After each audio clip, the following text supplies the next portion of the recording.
previously granted variance number 2020-00001 on May 7th, 2020 with the request for temporary uncompensated fill in the floodplain until such time that each lot becomes developed within a 7-year period.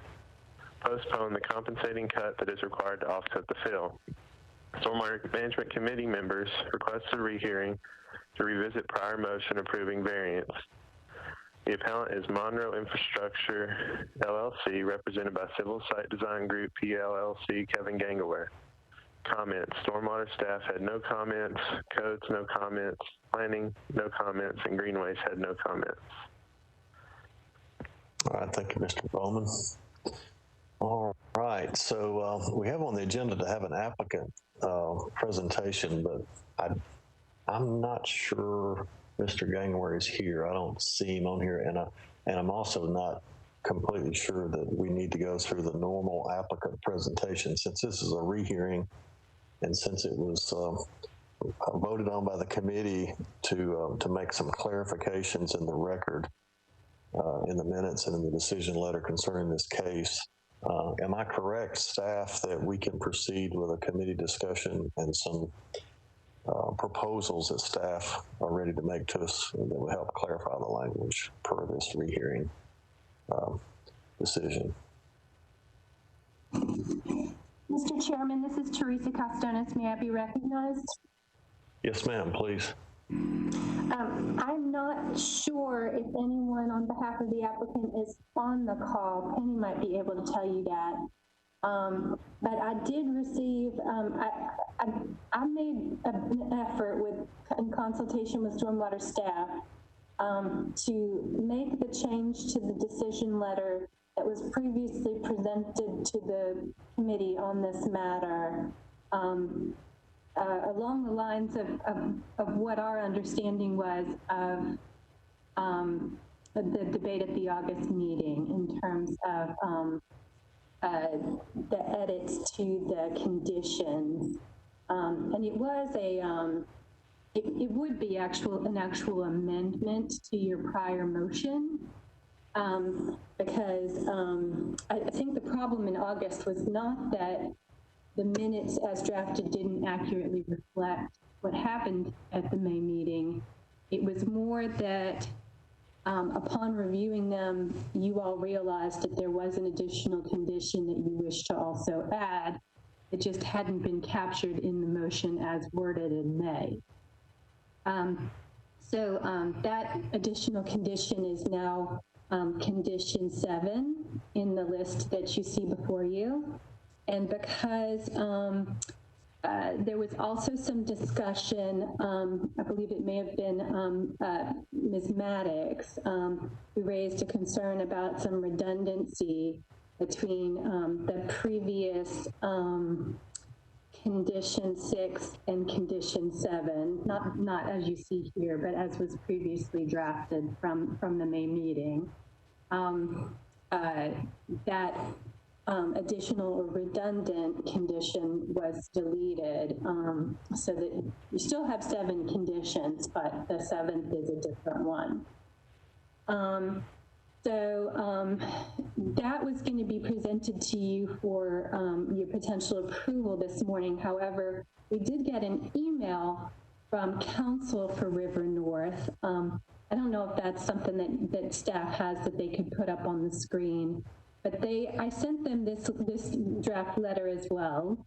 And they sent an alternate list of conditions that they would prefer, along with a request for a deferral of this matter, in hopes that staff and the council and representatives of the applicant would be able to work out this list of conditions by agreement to present to you.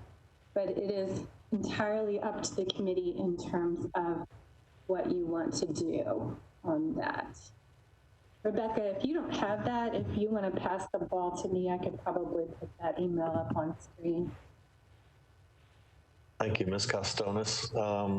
So this is kind of the order of the discussion that I'm going to suggest that we follow. I'm going to recognize Unless Ms. Gilbert took her hand down. So I'm going to recognize Mr. Mishu and then Mr. Bowman to clarify some of the, I guess, discussions about whether or not the applicant, whether or not there's anyone here today representing the applicant. It doesn't sound like there is since they're asking for a deferral. I don't see Mr. Gangware on the list. And then secondly, I want to let Mr. Dale know that I'm going to come back to him for his input since he made the original motion. My inclination is that I've reviewed kind of parliamentary procedure on this recently, but it sounds like that since we need to make an amendment to the previous motion, that we're probably going to need a motion to reconsider first. The motion for the rehearing is probably a separate motion, which we passed and approved. That's why it's on the agenda today. Probably going to need a motion for reconsideration, and then I'm going to invite Mr. Dale to restate whatever motion that he would like to make based upon the discussion of the review of staff's proposal and the applicant's proposal. So then that after some discussion by the committee so that we can make a decision, but I'm going to return to Mr. Dale and invite him to make the first motion. So without objection, I'm going to ask Mr. Mishu to comment, and then I'll come back to you, Ms. Costonis, after Mr. Bowman. Thanks, Chair. I was just letting you know that Kevin is on the line. So excellent. All right, Ms. Gangware, we'll come back to you in just a second if you don't mind. Mr. Bowman, did you have a comment? It was the same as Mr. Mishu's. I just wanted to make sure that you saw Kevin was on the line. Thank you. That really does help because I have to scroll up and down to see when your hands are raised, so I don't always do that. So more than one doesn't hurt. He's under Kev Gangaware for some reason, but he's right below. I see it now. Yeah. All right. We have a lot of Kevins on here, so Kev comes in handy. All right. So, Ms. Costonis, did you have anything else you wanted to say, or did you drop your hand? No, I was going to comment on the parliamentary procedure issue. Please. So a motion to consider can usually only be taken, a motion to reconsider can usually only be taken shortly after the original action. So a motion to amend or rescind, however, can be taken much later. So I believe this would actually be a motion to amend and not a motion to reconsider. Thank you, Ms. Costonis. That's why I always like to state my thoughts out loud so I can make sure they are accurate. All right, so we will be approaching this as a motion to amend. All right, so at this time, I think it'd be appropriate if we asked Mr. Gangaware to restate his client's preference here, since that's the normal procedure. And then we'll open up to members of the public to comment, and then we'll come back to the committee. So, Mr. Gangaware, you're recognized.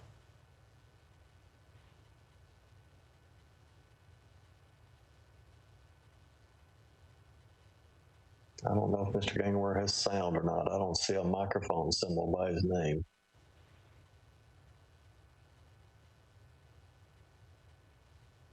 Mr. Gangaware, there may be some type of audio decision that you have to make to activate your audio.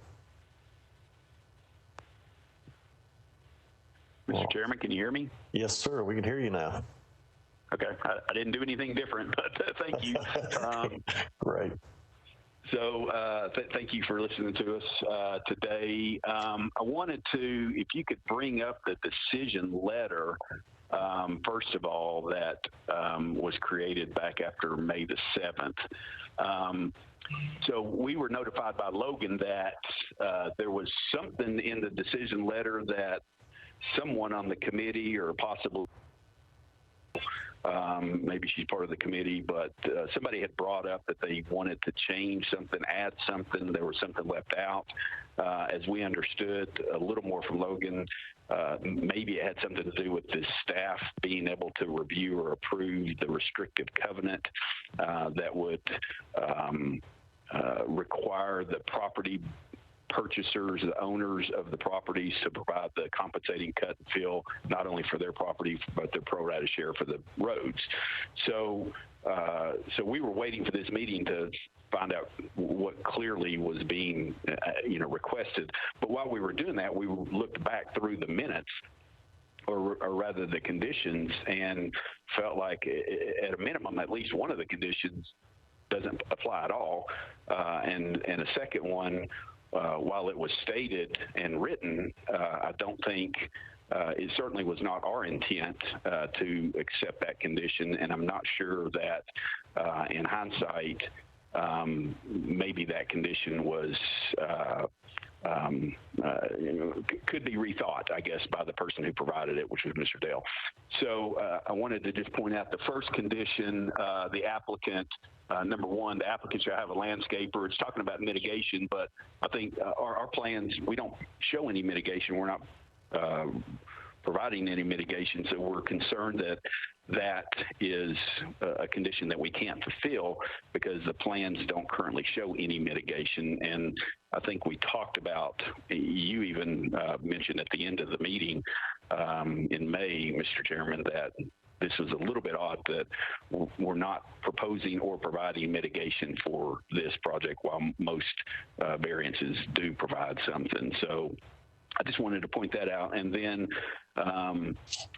two other comments that, again, that we just wanted to clarify. It says number two, the variance will expire on May the 7th. However, if a grading permit or single family permit or building permits issued, that the variance expiration date will run concurrent with those permit expiration. However, again, we put a 7-year sunset clause on this. So while the grading permit for the roads may expire after we're completed with the work after 2 years, the variance by just the discussion and the approval would stay in place for up to 7 years. I felt like that needed to be added to that condition. And then last, and probably one that concerned us the most, was number 4, the appellant shall provide a plan of stabilization along the riverbank of the confinement of phase 1 and work with Greenways on a plan of mitigation that will need to be completed within the 7-year time frame. Now, the first half of that sentence we're completely fine with. And we said in the discussion in the middle of the, at 1 hour and 4 minutes into the meeting, we said, Mr. Dale asked, was riverbank stabilization part of this project? And we said, no, we had a study going on and had not been completed. However, the stabilization of the riverbank was not part of this project merely because there were no funds available in this project to provide for that stabilization, whatever it was going to be, and we didn't know at the time. But we did point out, again, in the meeting that a greenway, a park, a pedestrian bridge, there are other components of this project that would come in the future, and we were certain that the riverbank stabilization component would be included in one of those and be funded by one of those. So at the end of the meeting, Mr. Dale did make he did make this condition, and the last part of it completed within 7 years time frame. That's the part that we just can't agree to because there is no money available to create that. We have received the stabilization report now, and the options are anything from heavy riprap on the bank that would cost as much as $800,000 to reworking the riverbank and revegetating it, and that could be up to $2 million. And then we could go beyond that if you wanted to build something similar to what Riverfront Park is with the terracing. So again, $800,000 to $2 million or beyond, none of those dollars are available in the funds of this project. Therefore, we would not be able to complete that condition. So Greenways, we will provide a stabilization plan that is completed. It has been delivered to Metro Public Works, Metro Stormwater, Metro Planning, and Metro Parks. But the part that we would be able to complete that work as part of this project, we think needs to be taken out. Thanks, sir. Thank you, Mr. Gang. Where is that it? Yes, sir. Yes, sir. Thank you. Thanks, sir. Appreciate that timely summary. Okay, I'm going to ask if there's any members of the public who would like to comment this time. So we'll start with whether or not there are any live call-in comments. again, you can call 629-255-1919. So do we have anyone who is interested in calling in at this time who's in the queue to share their comments?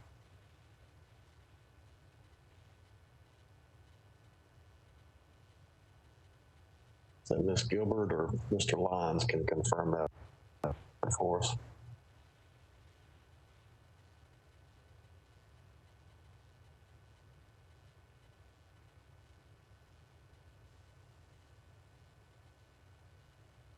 Okay, so we'll revisit that if we need to. Let's proceed to Mr. Mishu. Is there anyone who is at the public in-person kiosk at the Sunny West conference room?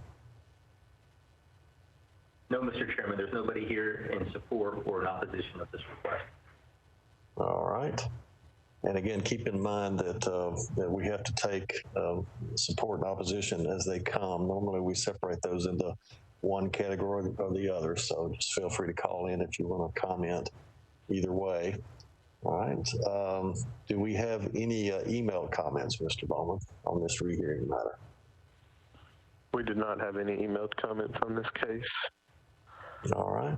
So before I close out the public input session of this committee meeting, I want to go back and see if there are any call-in comment people who are in the queue. This is Penny. No, there are not any call-ins. All right, thank you, ma'am. Okay, so that closes the public comment session of our discussion today. So I want to open it up to the committee, Stormwater Management Committee at this time for comment. I just want to make one introductory remark. You probably remember from the last meeting that there was a concern about how deferrals might affect this. The applicant has requested a deferral so that they can negotiate this with staff. Ms. Gangwer, can you confirm if you all are still in support of a deferral at this time?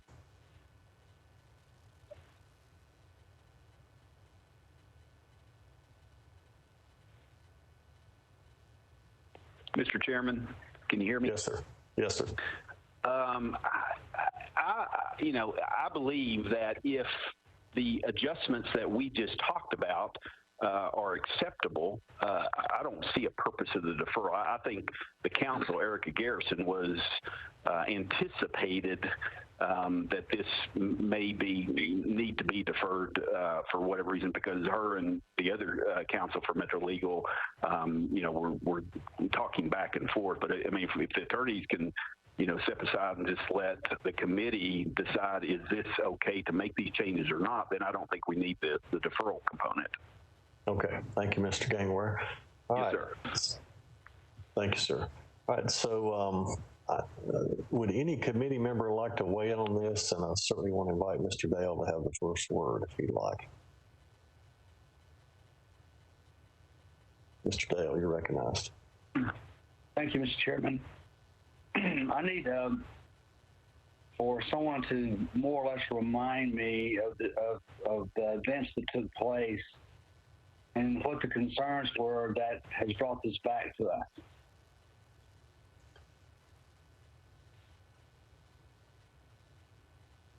Was there a legal question? Our minutes that we just approved state that there were 2 or 3 concerns. Right. That encouraged, I think, you to make the motion last time in the full committee to support the rehearing. One of those was that there was a feeling that we had originally intended in the original motion to include the opportunity for staff to approve clearly enforceable instruments that were sort of generally defined in our motion, in our decision letter. And then a second concern was stated by the vice chair of the committee, Ms. Maddox, that there appeared to be some redundant language in the conditions.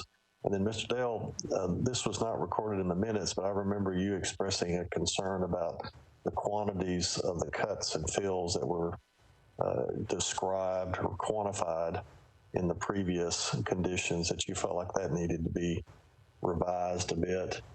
And so basically what we're trying to do, as Ms. Costonis stated earlier, is that we're not trying to we didn't see a problem with an inaccurate representation of the information. Apparently we felt like we had an inadequate motion. And so we're just trying to give the applicant a clear expectation of what they're supposed to do. The applicant has just described several things that they do not feel like they understood as part of our original motion, and apparently currently do not accept.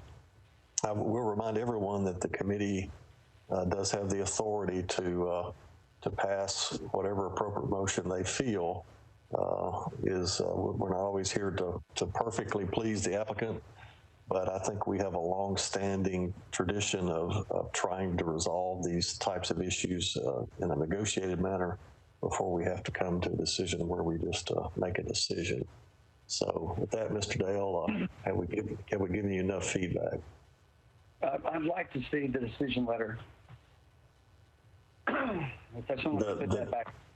The proposed one that staff is proposing today, or the old one? The old one. Okay, all right. Okay.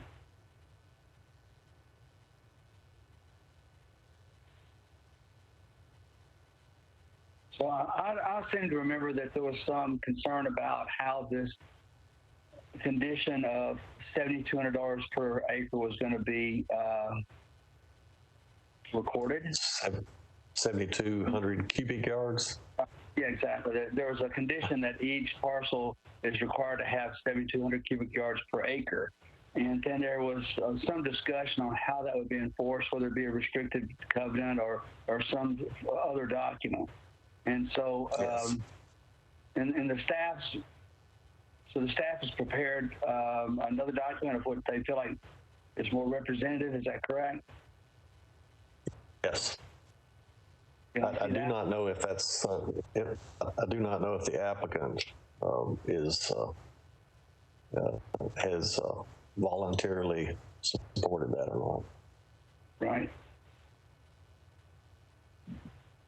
So while Mr. Dale's reviewing the new proposal, Mr. Gangler, can you comment on whether or not you all have reviewed the new proposal that the legal staff has prepared, and whether or not you all support those edits as prepared, or whether or not y'all would be willing to support those?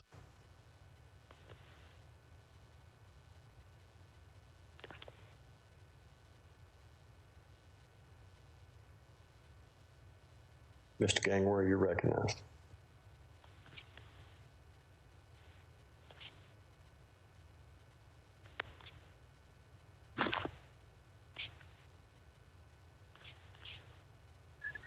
And for some reason, we can't hear Mr. Gangler. All right, let me recognize Mr. Bowman for a minute. I just wanted to clarify, those proposed conditions were created by the legal counsel for River North, not Metro staff. So Ms. Costonis sent those over this morning, but staff didn't prepare those. Those were prepared by Ms. Garrison, the legal counsel for the applicant. Okay.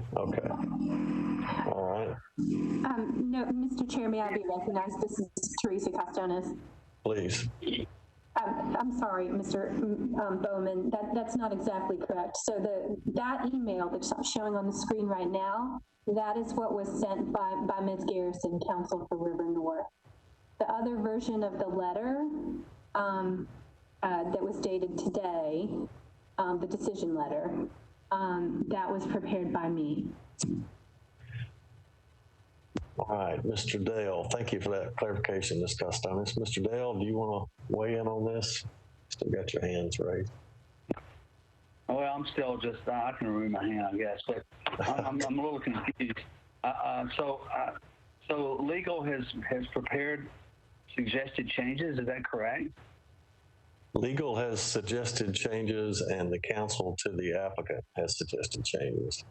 Okay, can they maybe itemize those changes?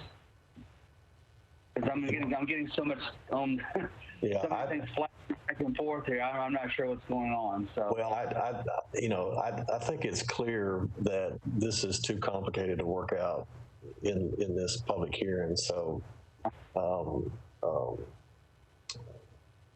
think it'd be appropriate if we entertained a motion to defer this matter another 30 days and let our council and their council and the applicant get together on the conditions that they can come to agreement on, and then come back to us in the next meeting. okay, I want you to put the original minutes back up for just a second before we defer this. Okay. Because it appears that the applicant is now asking for relief of something that we haven't even talked about until today. Yeah, that's my impression too. Exactly. And so if we go back and let them discuss, we're going to be right back again to discuss this other condition that they have concerns about. And from what I understand, if we can get those back up, so maybe I can read it, that particular condition. I think it may be the very first one.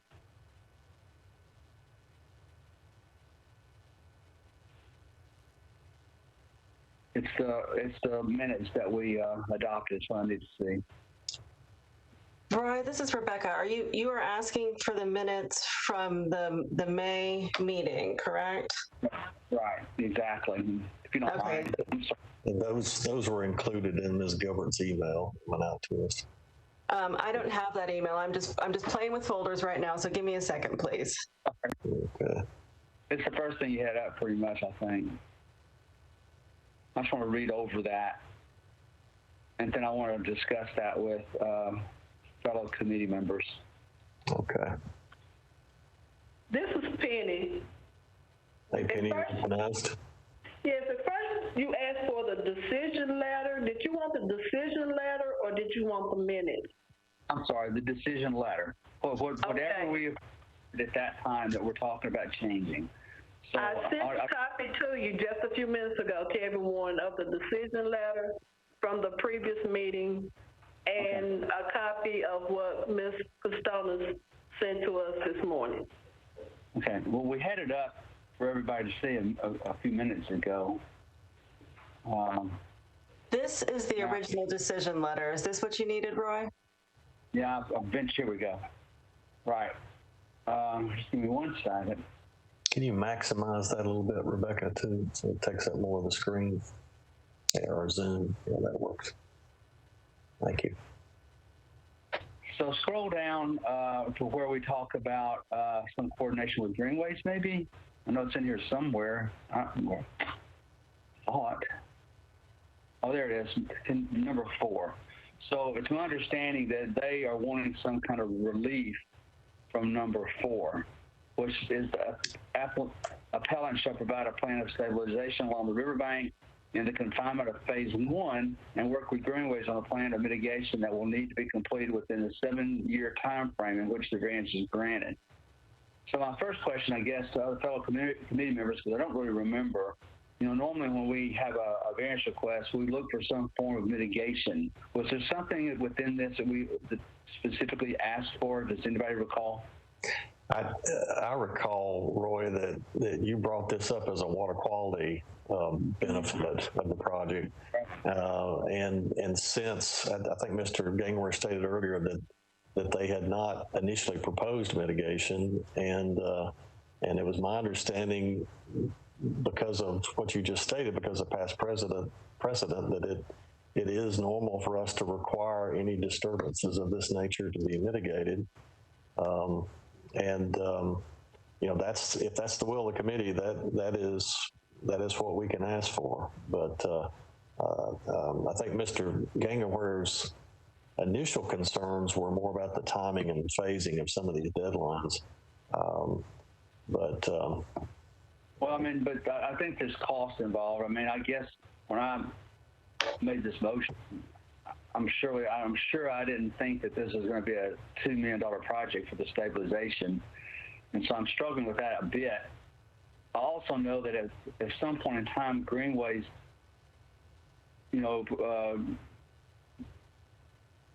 provides access to this area, that there'll be things that they would be doing as well. However, I'm not sure I'm comfortable with totally waiving anything from being done. So I'd like to sort of hear what other committee members think about that. Because they're going to come back and that's something we're going to be discussing.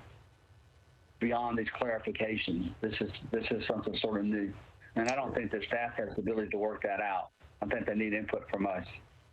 All right, Ms. Maddox, you're recognized.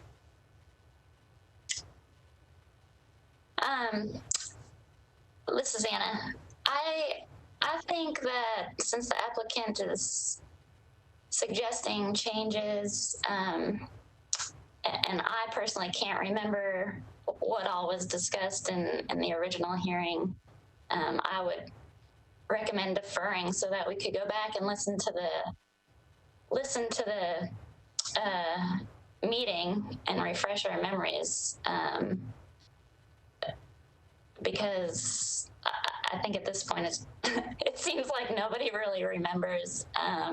So unless they want to represent their whole case, I don't know. I think it would be worth deferring. All right, Ms. Stokes, would you like to comment on this? Just get a full kind of committee input here. Yes, so I feel like I might be playing catch up because I was not in attendance at the August meeting. So I'm not sure how much was discussed on this issue. So okay. So I would like to play catch up, although I will say kind of to Roy's point, we did talk about, I do remember in May talking about, we do have a responsibility related to water quality and a discussion on stabilization. And so I think, again, I don't remember the conversation exactly, but I feel like there was some expectation to address it in some manner. Now, I don't remember the timing, but I think that would still be something, at least I would be, I would still want to see something. But again, I would like the opportunity to kind of go back and listen to what was said. And, I know it's important to get all the details right for both sides in fairness. So. Thank you. Thank you very much, Ms. Stokes. Ms. Adams Taylor, would you like to share your feelings about this?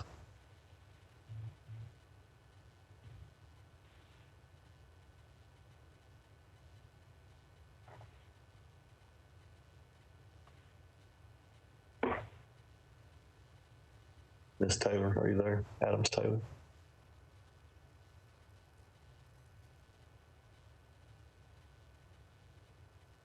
Okay, I don't see her on the list of participants at this time, so. All right, Mr. Dale, I'm gonna come back to you and see if you're inclined to weigh in on this or make a motion or further.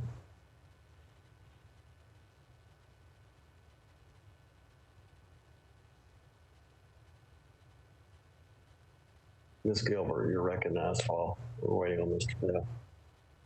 Ms. Adams Taylor should be able to speak now. Okay. All right, Ms. Taylor, do you want to? Thank you. Yes. It's like I'm here. I can't get off of mute. Yes, I agree. I think I'm kind of lost on this. I would like to hear some additional information, perhaps go back over. All right. So, Mr. Dale, are you ready to comment on this?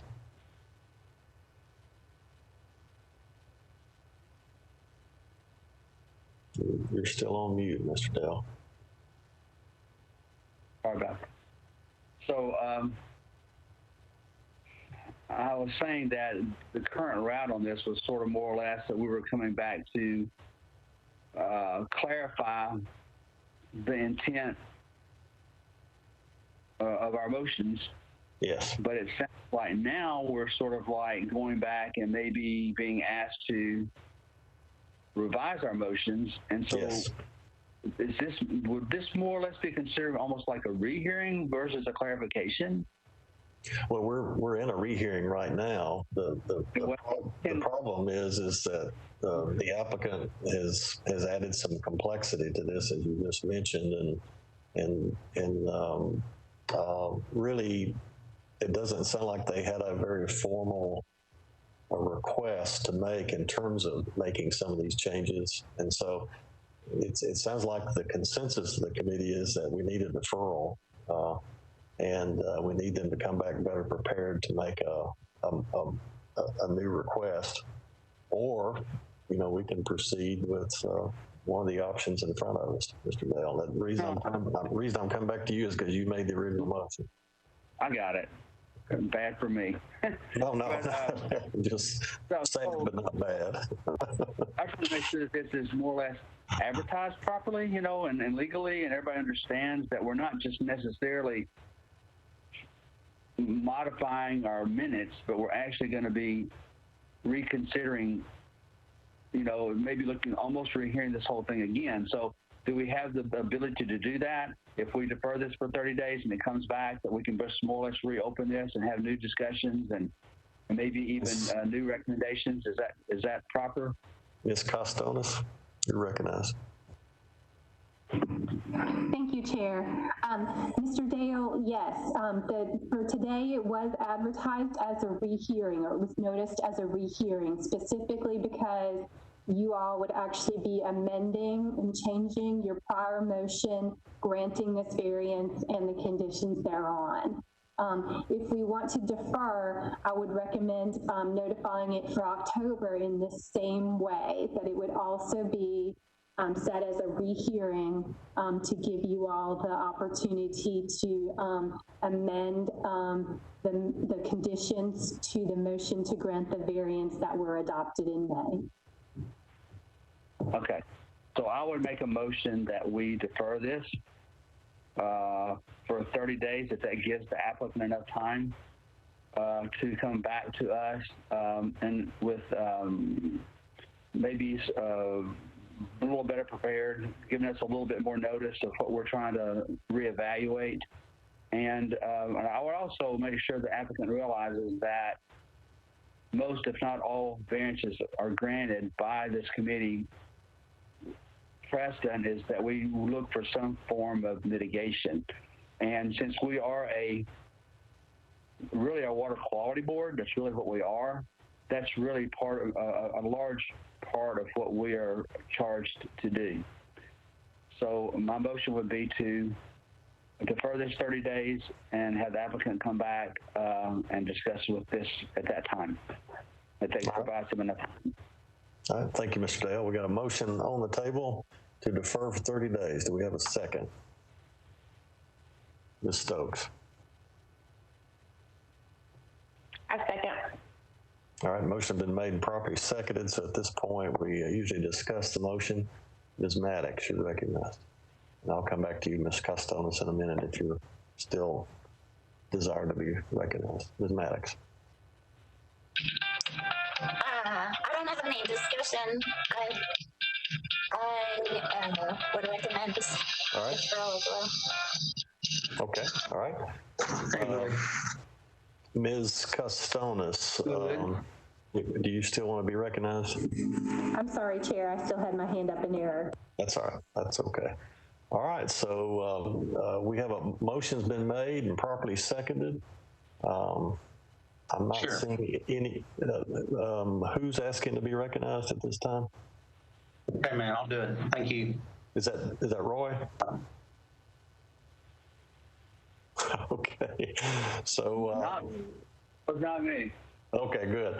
All right, so we've got a motion been made and properly seconded. We're going to do a roll call vote at this time. This is a vote on a motion to defer for 30 days. So I'll start with Ms. Carrie Stokes. What is your vote? Yes. All right, votes aye. Mr. Dale. Yes. All right, Ms. Maddox. Yes. Ms. Adams-Taylor. Yes.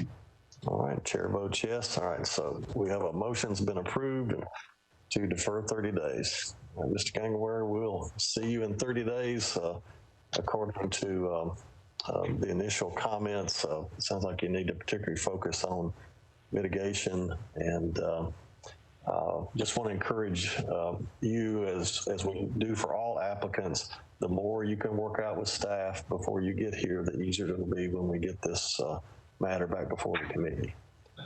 So we're ready to move to the next item of business. All right. So I'm going to ask everyone who hasn't muted their mic to be sure to mute your mic so we don't have feedback. All right. So is it Ms. Ellerman that's going to be making the introductory presentation?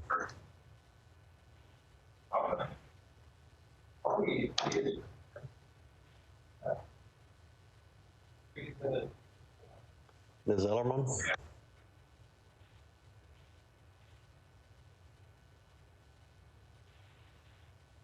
Can you hear me now? We can hear you. Would you mind telling us who you are, please? Yes, sir. Thank you, Mr. Chairman. This is Nate Ellerman with Metro Stormwater. Thank you, Mr. Opening Ellerman. statement to the applicant. If you are not satisfied with a decision made by the Stormwater Management Committee, you may appeal the decision by filing for a writ of certiorari with the Davidson County Chancery or Circuit Court. Your appeal must be filed within 60 days of the date of the committee's decision. You're advised to seek the independent advice of legal counsel to ensure that your appeal is filed in a timely manner and that all procedural requirements have been satisfied. This is case number 2-2020-00011-6970 Nolensville Pike. The inspector is Sean Herman. APN is 18600001300.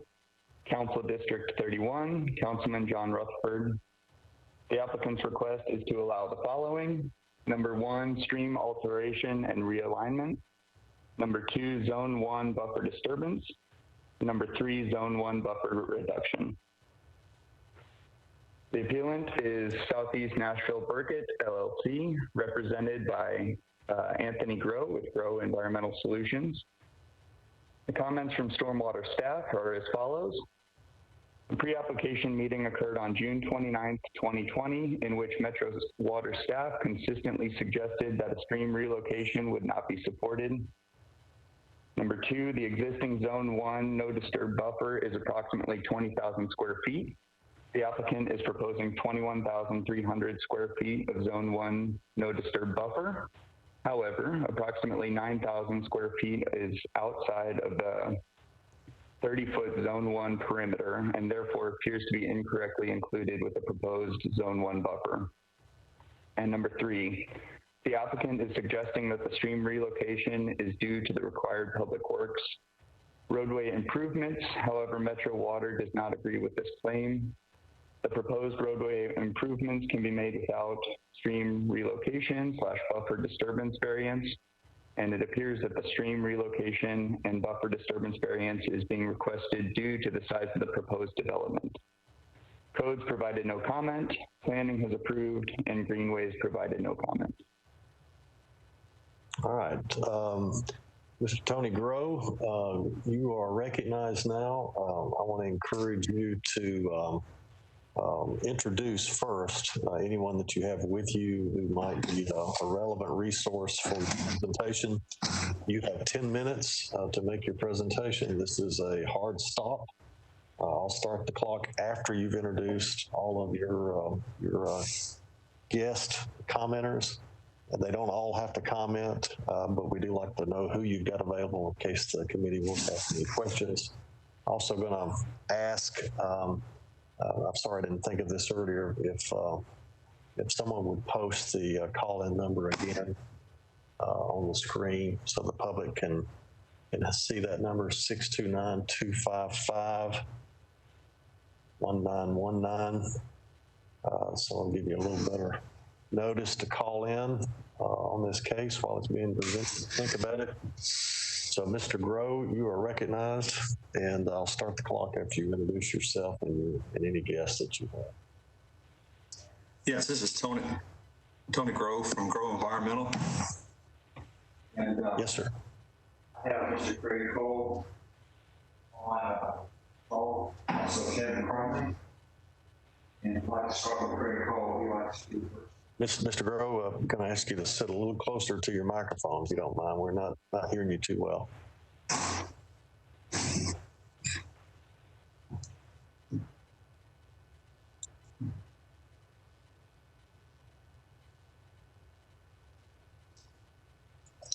Can you hear me fine? Yeah, we can hear you now. Hello? Yeah, can you hear me, Mr. Groh? Hello? Sounds like we lost Tony. This is Craig Cole from GBT Realty. Can you all hear me okay? Yes. Okay, I may just go ahead and start. I think Tony was going to introduce me.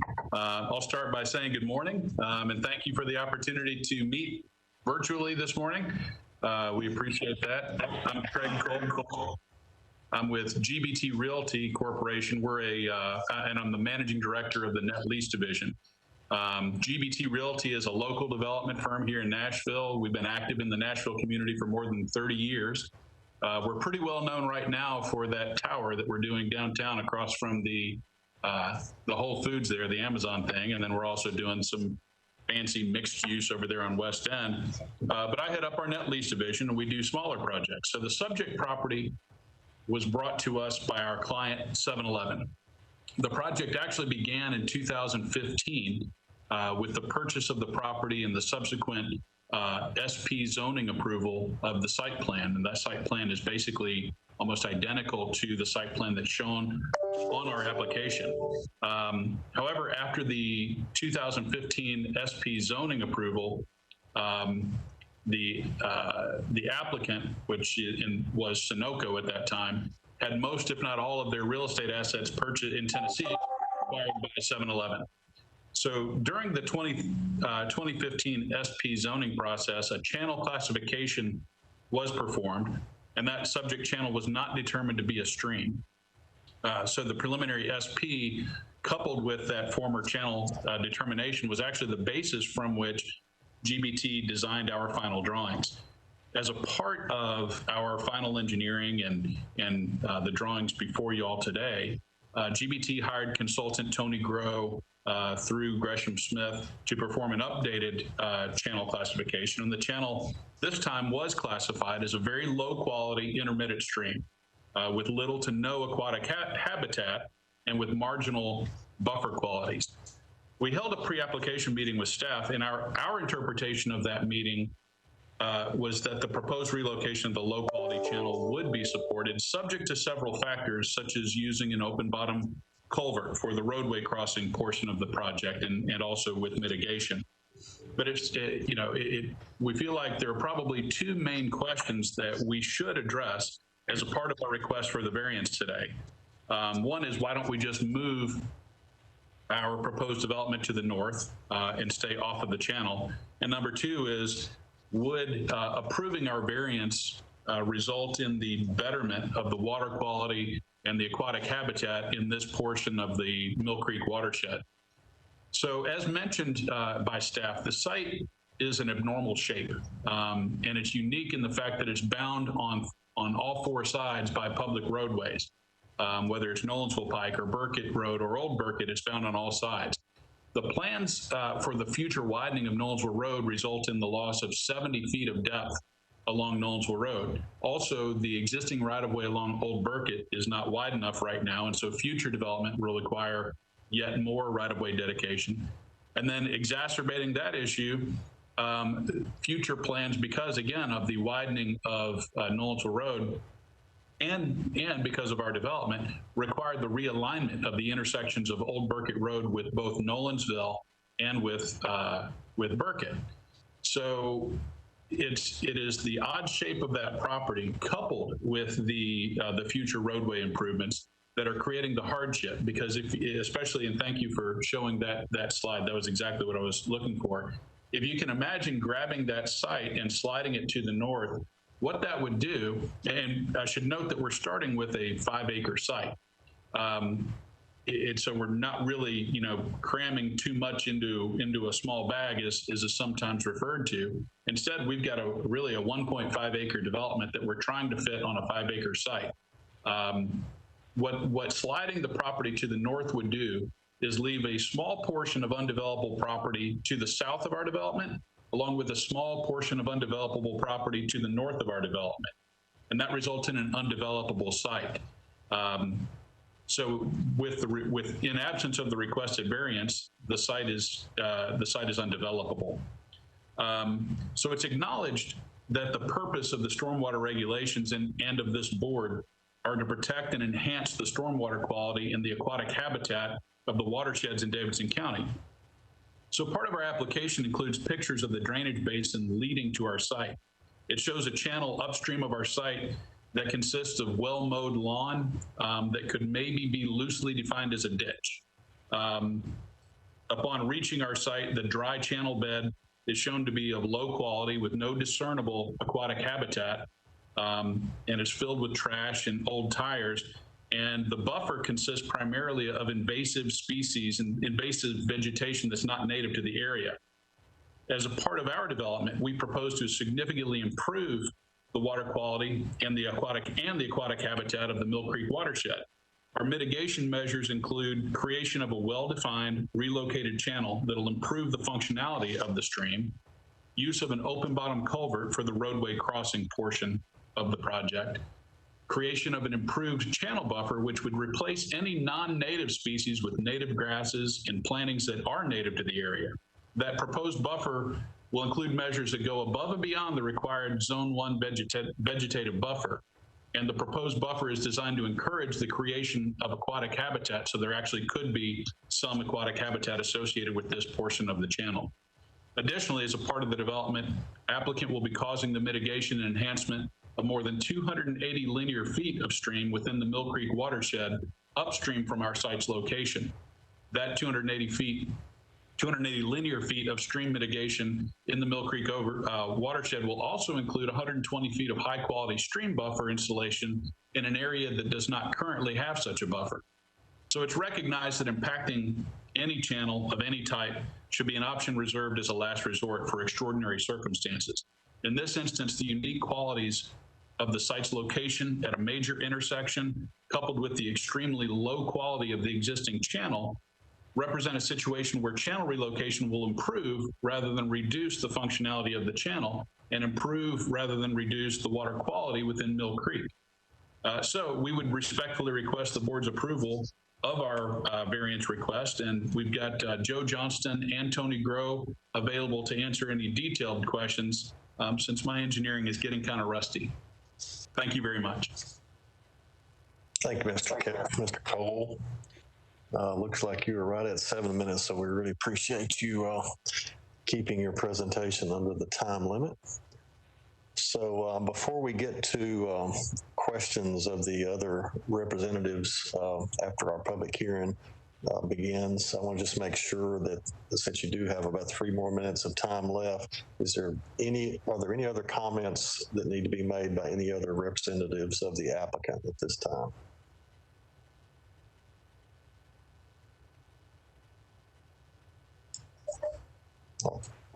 I don't think so. All right, thanks, sir. Appreciate it.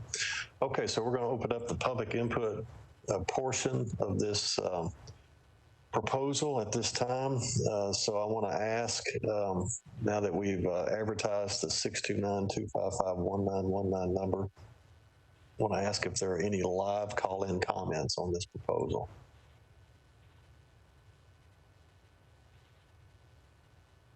Ms. Gilbert, do you know?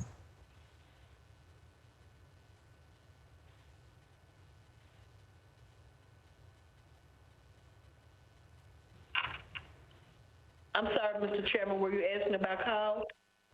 Yes, do we have any live call-in commenters at this time in the queue? No, we do not. All right, thank you, ma'am. Mr. Mishu, are there any public in-person commenters at the kiosk at the Sunny West Conference Room at this time? No, sir, there's nobody here in support or opposition. Thank you, sir. Mr. Bowman, do we have any email comments to be read at this time? Yes, Mr. Chairman, there were a few email comments that I'd like to read. All right. Mr. Bowman, I just want to also keep in mind that to be fair to live call-in participants and the applicant, we have set time limits. And so just want to let everybody know that we apologize on the front end if we don't get to read your entire written comments within the 2-minute time that's available. And so we'll stop at 2 minutes at the end of each comment if it runs over. So Mr. Bowman, please proceed. All right. The first email was sent by John Stern, the founder and president of the Cane Ridge Community Trust at 6688 Nolensville Pike. And they say, good afternoon. We are writing in concern with one of tomorrow's Stormwater Management Committee items, specifically 6970 Nolensville Pike, Council District 31, John Rutherford, stream alteration and realignment zone and buffer disturbance.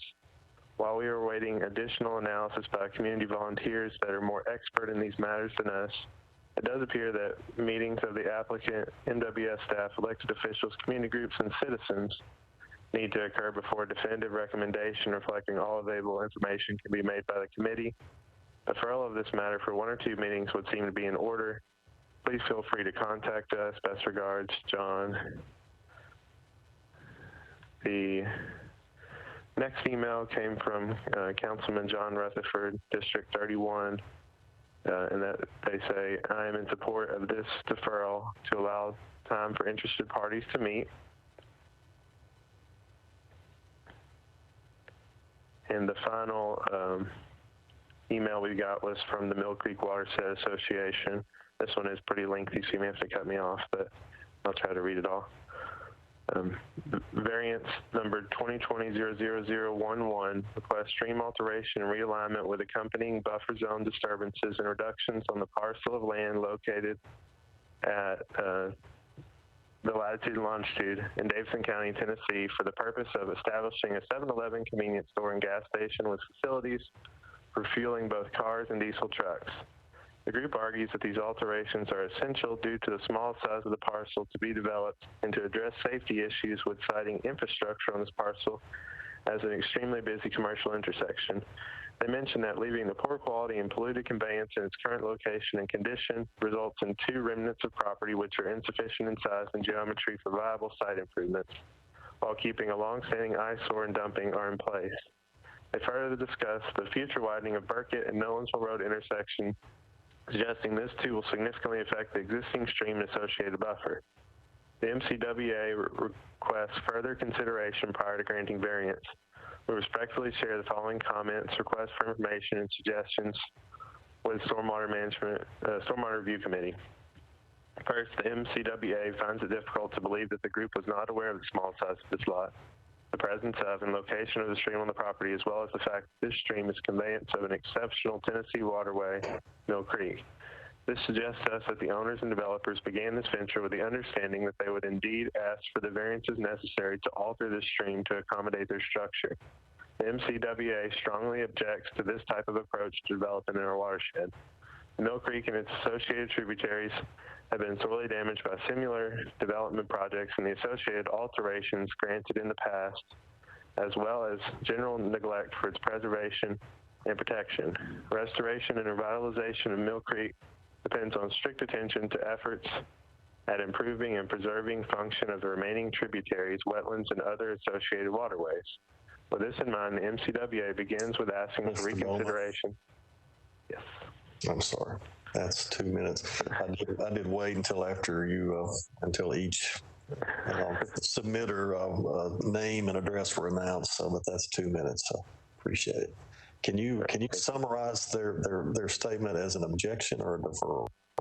This last one. That was an objection. Yeah, all of them were objections. Okay. Well, it sounded like there were 2 referrals and 1 objection, but. Well, that's correct. Yeah. But, yeah. Okay. Good deal. All right. Thank you, Mr. Bowman. All right. So at this time, I'm going to double check to make sure to see if there's not any live call-in comments at this time. Ms. Gilbert, can you verify that we don't have anybody calling in one more time? We do not have any call-ins. Okay, so that closes the public input portion, public hearing portion of this discussion. So at this time, I'd like to open it up to the members of the committee to comment. I'd like to make one introductory comment, or a series of introductory comments, just to kind of set the stage for this. We did hear 2 requests for deferrals and 1 objection from 3 email commenters. I heard the statement that that the applicant feels like they're experiencing a hardship. This is something we've been routinely stating in each case where this type of statement's been made, but the State Appeals Court recently gave us a clear determination that the type of hardship that we can consider in these types of cases is a fairly narrow definition. We certainly understand the general concept of a hardship, creating difficulty for a site of this nature, but the type of hardship that we could consider relates to the unique characteristics of a site that could not have been anticipated by the in the decision-making process in the development of the original buffer ordinance. So I think it's fair to say that there are many lots in Davis County that would be type of criteria for the type of difficulty that the applicant has stated, and so it's hard to meet that standard given what we know about the characteristics of the site now. We typically find that disturbance of the Zone 1 is a pretty rare occurrence by this committee. And then typically when applicants describe to us low quality resources, they're actually describing a resource whose original, or at least whose current hydrogeomorphic characteristics are still there. That's why we hesitate and why staff recommended against moving the stream. The rest of the features often can be restorable, just like an old dilapidated home or a historic car can be restored. So we typically don't consider the quality of the buffer as a reason to disturb it or to move it. So that's just one committee member's perspective after being on this committee for a while. So at this time, I'll open it up to other members of the committee to comment as well. So Mr. Dale, you recognized. Thank you, Mr. Chairman. And actually, you've already answered it. I was going to direct some questions to you because I think that based upon the makeup of this committee, you have more expertise in this area than anyone else. But I'll ask you a specific question, or just for you to weigh in on this. So they're basically saying that their proposal would improve the functionality and the quality of the water running through this particular property. And so I guess my question to you would be that if you want to weigh in on this, would functionality, what would be superior? Would it be superior to relocate this and sort of start over again in a new alignment as far as functionality and quality, or to come back and actually restore this tributary or the stream in its current location? You can weigh in on that. I'd like to know what you have to say. Thank you, Mr. Dale. I'm going to be. I really appreciate your desire to have me weigh in on this, but I'm also mindful of Ms. Costonis's admonition to at least me personally. I know she didn't direct it to me personally, but I heard it that we all need to be careful of being resource experts in our role as committee members. So I'll just kind of restate this in a way that I think would be a little more consistent with my role as a committee member. But the staff has recommended that relocation is unnecessary from the tradition of the ordinance and what we know about the buffer science that's described in the ordinance. The original location and the physical hydrogeomorphology of the stream structure, the stream as it is today, has already been defined by stream patterns. It doesn't mean it's original. It doesn't mean it's natural. It doesn't mean it's ideal. It just means it is established as it is now, and any type of disturbance can increase the risk of failure and the risk of this resource not functioning the way that the ordinance intends for it to function. And then secondly, we've had gas station proposals, convenience store proposals with gas pumps and diesel pumps proposed in the past for sites that have had a sort of a high density of water movement across the property, or storage within the property, or storage of groundwater under the property. And we always take these cases case by case, but I remember voting in the past on cases that to deny the proposals based upon the fact that we're not terribly excited about putting petroleum in close contact with a water resource, even one of this nature, as it exists today. So that's I think the safest comment I can offer, Mr. Bell. Okay, so I have a question of the applicant, probably Craig. If you could go back to that plan again so I can look at it. There you go. That's fine. So it sounds like to me that, and when you were trying to talk about unusable land or unusable property, as far as in the not wanting to move the site to the north, the area to the north of the site, that sort of graded out area, is that envisioned to be some other user or some other someone else going in there as a future phase of this development? Yes, sir. That's that consists of after we're done with this development, if the variance were approved, that would consist of about 0.6, perhaps 0.7 usable acres, and that could support something such as a QSR, quick service restaurant, or another small retail use that would be appropriate at a major intersection such as this. But obviously, moving the C-store to the north eliminates that opportunity. Okay, so and I haven't looked it up, and I don't know if staff has it, but in the SP plan that you said that more or less this layout was consistent with what had been adopted through council. Was there a second user indicated on this property within this SP plan? On the current SP, another use is not contemplated, but the site plan is identical to what's shown on the SP zone. So future use of a second user would require an amendment to the SP zone.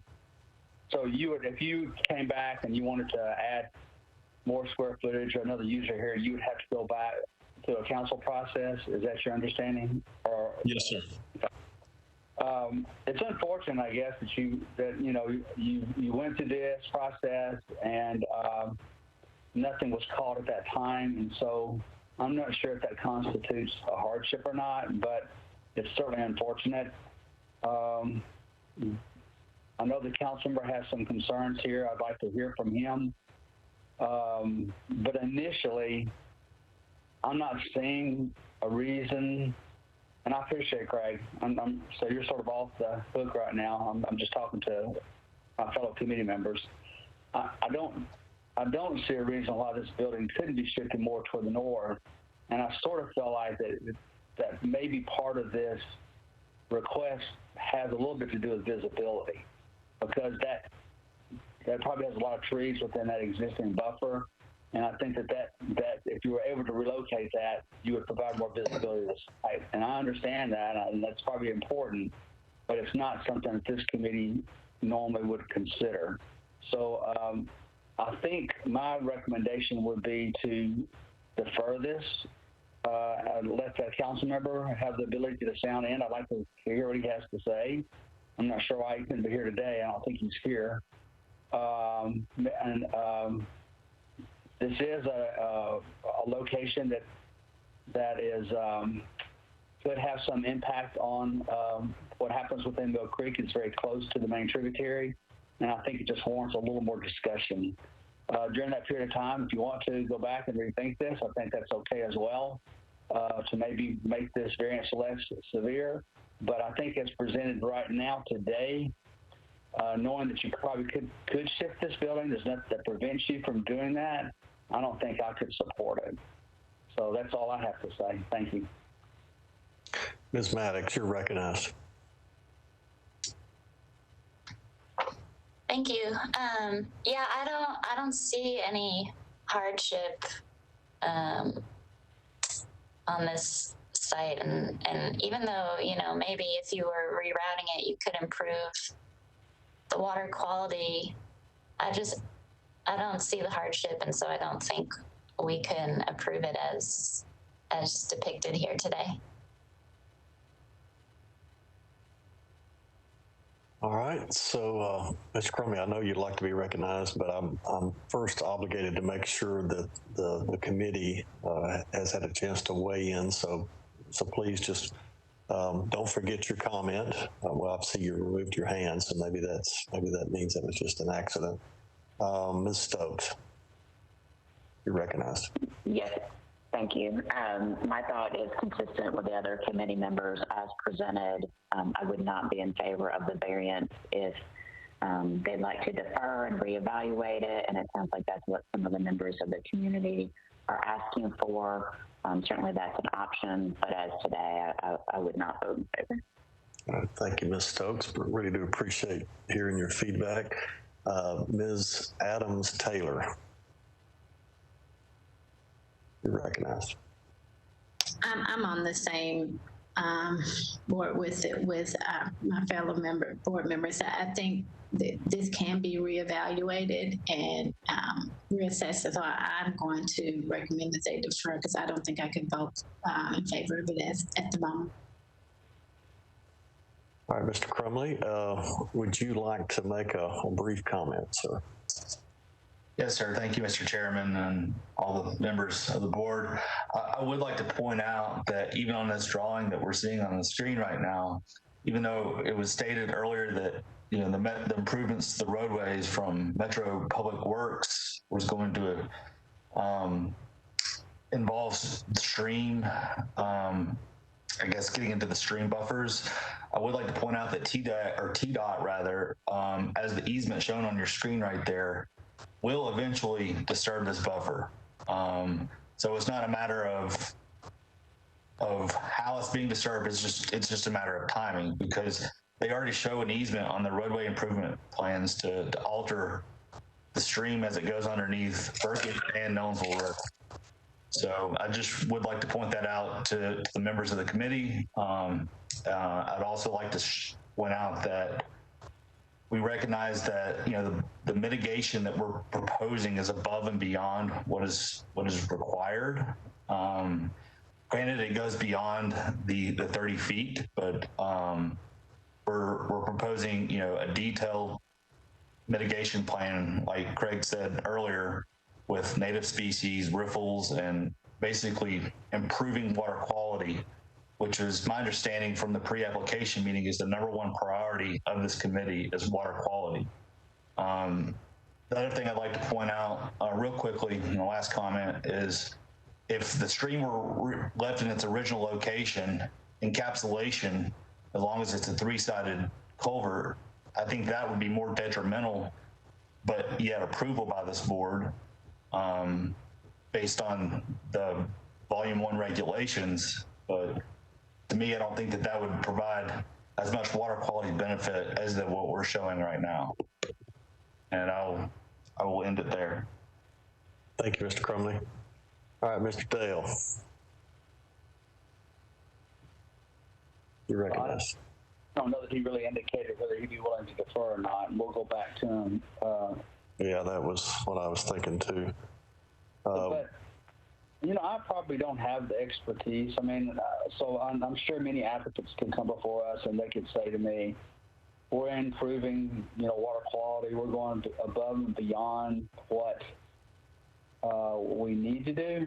And I hear that, but I would sort of need to have that quantified, you know, in some formal manner to an environmentalist or some other point of expertise, because I don't have that. So I need to rely on that in any decision I would make. And yeah, we are a water quality board, but we do have certain precedents as well. Widening of roads, those are not things that those are things that are required, for public safety and infrastructure, and they're looked at totally differently than developing a piece of property. Yeah. So there's a big difference there, and I'm more or less speaking. So I guess I would want to go back to the applicant. I think that it's pretty clear that currently as presented, I don't think this committee would, if we had to vote today, we would certainly not approve this, I'm pretty sure.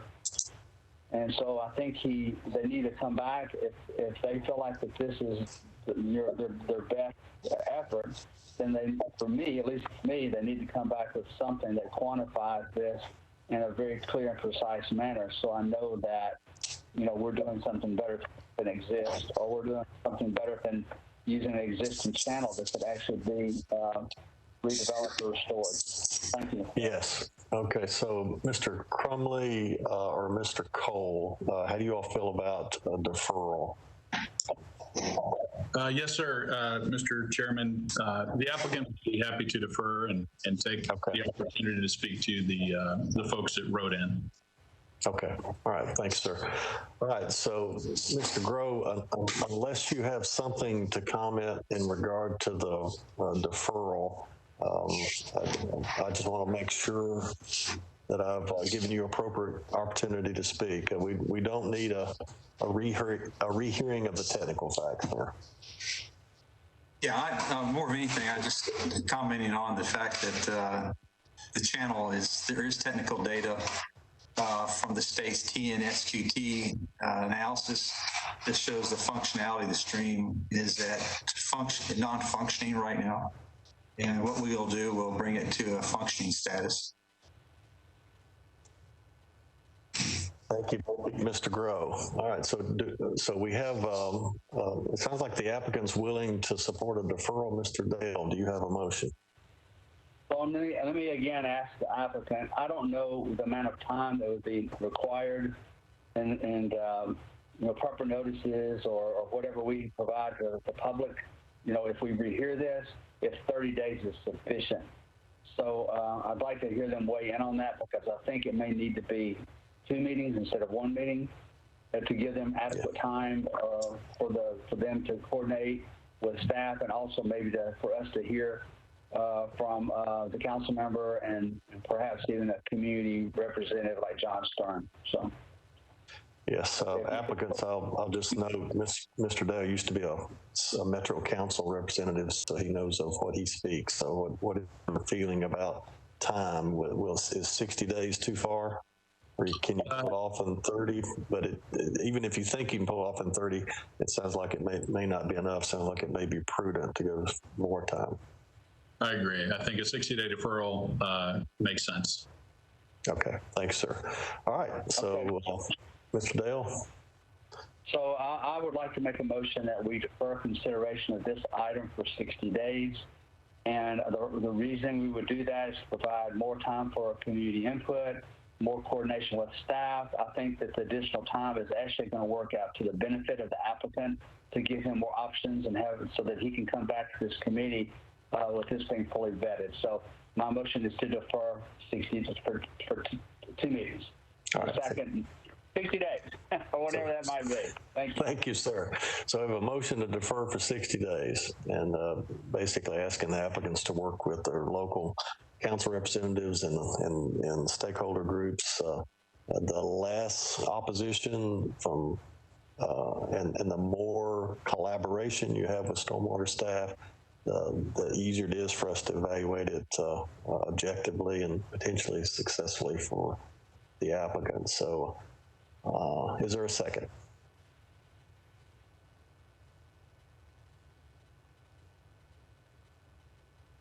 Carrie Stokes, recognized.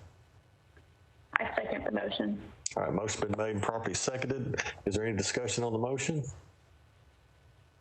Only committee members can comment at this time. Seeing none, all those in favor by roll call vote signify by saying yes. Against signify by saying no. So we'll start with Ms. Stokes.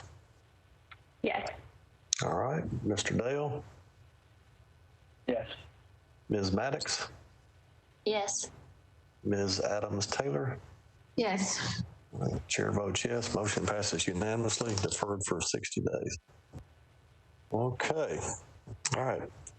Let's proceed to our next case. Unless, without objection, if someone has a desire to take a 5 or 10 minute restroom break or anything like that, Ms. Doan, are you asking to be recognized for a break or? Yes, please. I would like a 5-minute break.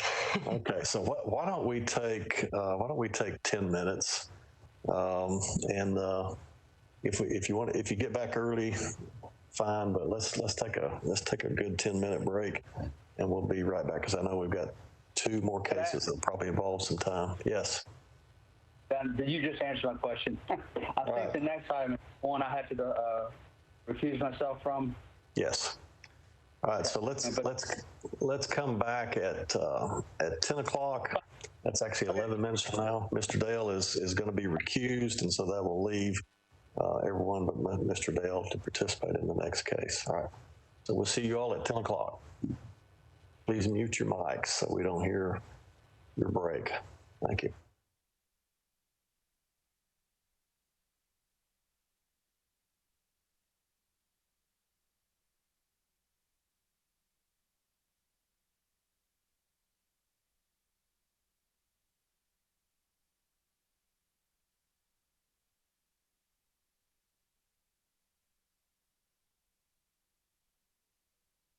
To make our introductory legal comment and to introduce the next case. I'll remind the public that the call-in number for you to share your comments is 629-255-1919, 629-255-1919. All right, Ms. Hayes.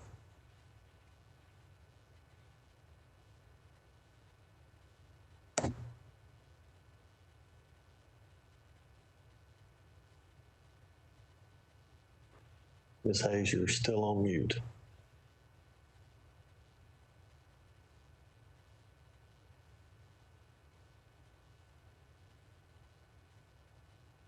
Can you hear me now?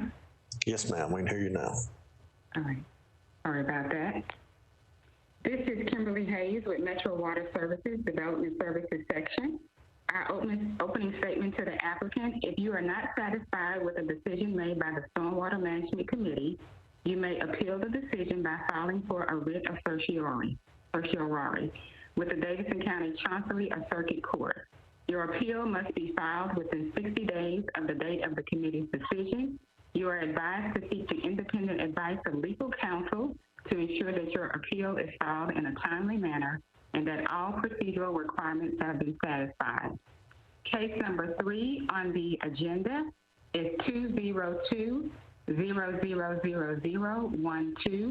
This is 234 Orlando Avenue, which is single family residential. The APN is 0911-402-0300. This is Council District 24, Council Member Kathleen Murphy. The inspector is yours truly, Kimberly Hayes. The applicant's request is to allow the following: disturbance of buffer for footprint of house, disturbance of buffer for driveway and green infrastructure control practice. The appellant is Sierra Properties. The representative is Michael Garrigan of Dale & Associates. Comments are as follows: Stormwater staff, no comment. Codes, no comment provided. Planning, site is zoned R6, defer to Stormwater for review. Greenways, no comment provided. Thank you, Ms. Hayes. I appreciate it. So at this time, I'll remind the public that you can call in 629-255-1919. I want to particularly encourage you to limit your comments to the aspects of this case, of this variance proposal, just so that everyone has a chance to participate, and that'll also help you provide us the most salient comments. It'll help us objectively consider the applicant's proposal. So at this time, I'd like to ask the applicant to state their name, to also introduce all resource participants who might be available to answer questions by the committee, different technical experts. Everyone doesn't have to present, but if you will proceed, you're recognized at this time. Mr. Chairman, can you hear me? Yes. Okay. This is Michael Garrigan, Dell and Associates. I'll be representing before you too. We quite some time. Yes. Mr. Garrigan, if you're wearing a loose mic, if you could just try to keep it stationary. So something is kind of bumping around in the background. I'm on my phone, so I'm not sure where the background is coming from. Yeah, and it may be someone who's got a mic on that's kind of moving their hands on the table or moving something around. The mic will pick up every noise you make. So everyone who has a mic on, if you could just kind of sit still and not touch anything and just comment, it'll help with the background noise. Okay, sorry, Mr. Garrigan, go ahead. Okay, I'll start your clock after you've introduced your guest and you start presenting. There'll be no guest, it'll just be myself. Thanks, sir. So we worked on this for quite some time. You can tell by the map it's a heavily encumbered lot. In fact, 96% of the lot is encumbered by stream buffer or floodway buffer. In addition, there was a 20-foot setback along Orlando Avenue. We realized pretty early on we did not want to get into the Zone 1, and so in efforts of trying to stay out of the Zone 1, we went to the BZA, and we actually went twice. But we were approved the second time for a single-family house, which is all that is proposed today. The bare minimum that this property can hold is a single-family house. It's zoned for much more, but obviously with its encumbrance, that's all we're asking for is a single-family house with a 10-foot buffer encroachment. I'm sorry, a 10-foot setback encroachment along Orlando. So the building scoots closer to the road, gets it away from the Zone 1. So all buffers, encroachments that we're requesting today are within the Zone 2. The rooftop of the building is about 1,000 square feet total. 512 square feet of such is within the Zone 2 footprint. And the only other encumbrance that we're requesting, or the encroachment that we're requesting, is for the pervious paver parking pad in the back. The rooftop will be piped to the front to a bioretention area before discharged into the stream, so there'll be no direct discharges prior to treatment and detention that go into the stream area. We're also proposing a pretty heavy mitigation plan. I hope you see when you search through all the documents that we're trying to do everything we possibly can to make this a buildable lot, because it is a taxable lot, a property that my client's owned for a few years and has paid taxes on, and wishes to develop in the best manner possible, which we've directed him would be, like I've stated, a single family lot. So with that, I'll save my time for later if needed, but that's pretty much all I've got. To summarize, there's 96% of the property is stream and stream buffer. The rooftop that is encroaching onto the Zone 2 is 1.6% of the entire property. So very, very small encroachment property. Thank you. Thank you, Mr. Garrigan. And you don't, no applicant gets penalized for ending early. We'll ask you as many questions as we need to in a minute after we finish the public hearing part of our discussion. So just hang tight. All right. So at this time, we want to remind the public that you can call 629-255-1919, 629-255-1919. And so I'll start with, since this is a virtual hearing, We have to do it a little bit differently. I want to remind everyone that you'll be coming in out of sequence. Normally we take those 4 guests in 2 separate groups. We'll just take you as you come. And we have 3 different ways of communicating. So I'll start first and ask if there are any live call-in commenters in the queue. No, we do not have any calls in the queue. All right, thank you, ma'am. And then I'll come back to you at the end of this just to make sure, if you don't mind, Ms. Gilbert. So just be prepared for that. Mr. Mishu, do we have any persons present to present at the kiosk at the Sunny West Conference Room? No, sir, there's nobody here present. Thank you, Mr. Mishu. Mr. Bowman, do we have any email comments that can be presented within the 2-minute time limit? And also want to encourage you to, if you see a particularly long email, if you can kind of cut to the chase so we can kind of get the essence of their comments, that'd be great too. All right. Yes, we did have some email comments. There were 3, all from different organizations. I will try to summarize the best I can on some of them. Thank you, sir. And if you'll just introduce each, and then if you want to skip some of the introductory comments and go right to the body of their comments, I think that beats cutting it off in mid-body. So we have to abide by the 2-minute limit here to be fair to everybody. All right. The first one is from Suzette Crutchfield, president of the White Bridge Neighborhood Association. And she says, Stormwater Management Committee members, the White Bridge Neighborhood Association, WBNA, represents over 1,000 households in the West Nashville area. We would like to express our opposition to the variance request to allow buffer disturbance at 234 Orlando Avenue. Both the proposed house footprint and drive would be in the buffer, making the property unsuitable for this proposed development. We are interested in preventing tax dollars from being spent to buy out homeowners when approval has been given for their homes to be built in areas likely to flood. WBNA is also very interested in maintaining the water quality of Richland Creek, which the stream on this property flows to.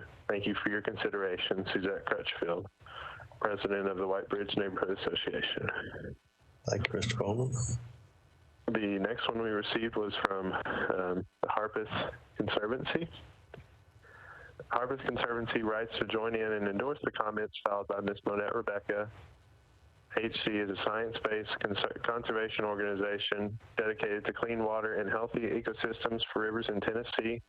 We employ scientific expertise and collaborative relationships to develop, promote, and support broad community stewardship and action.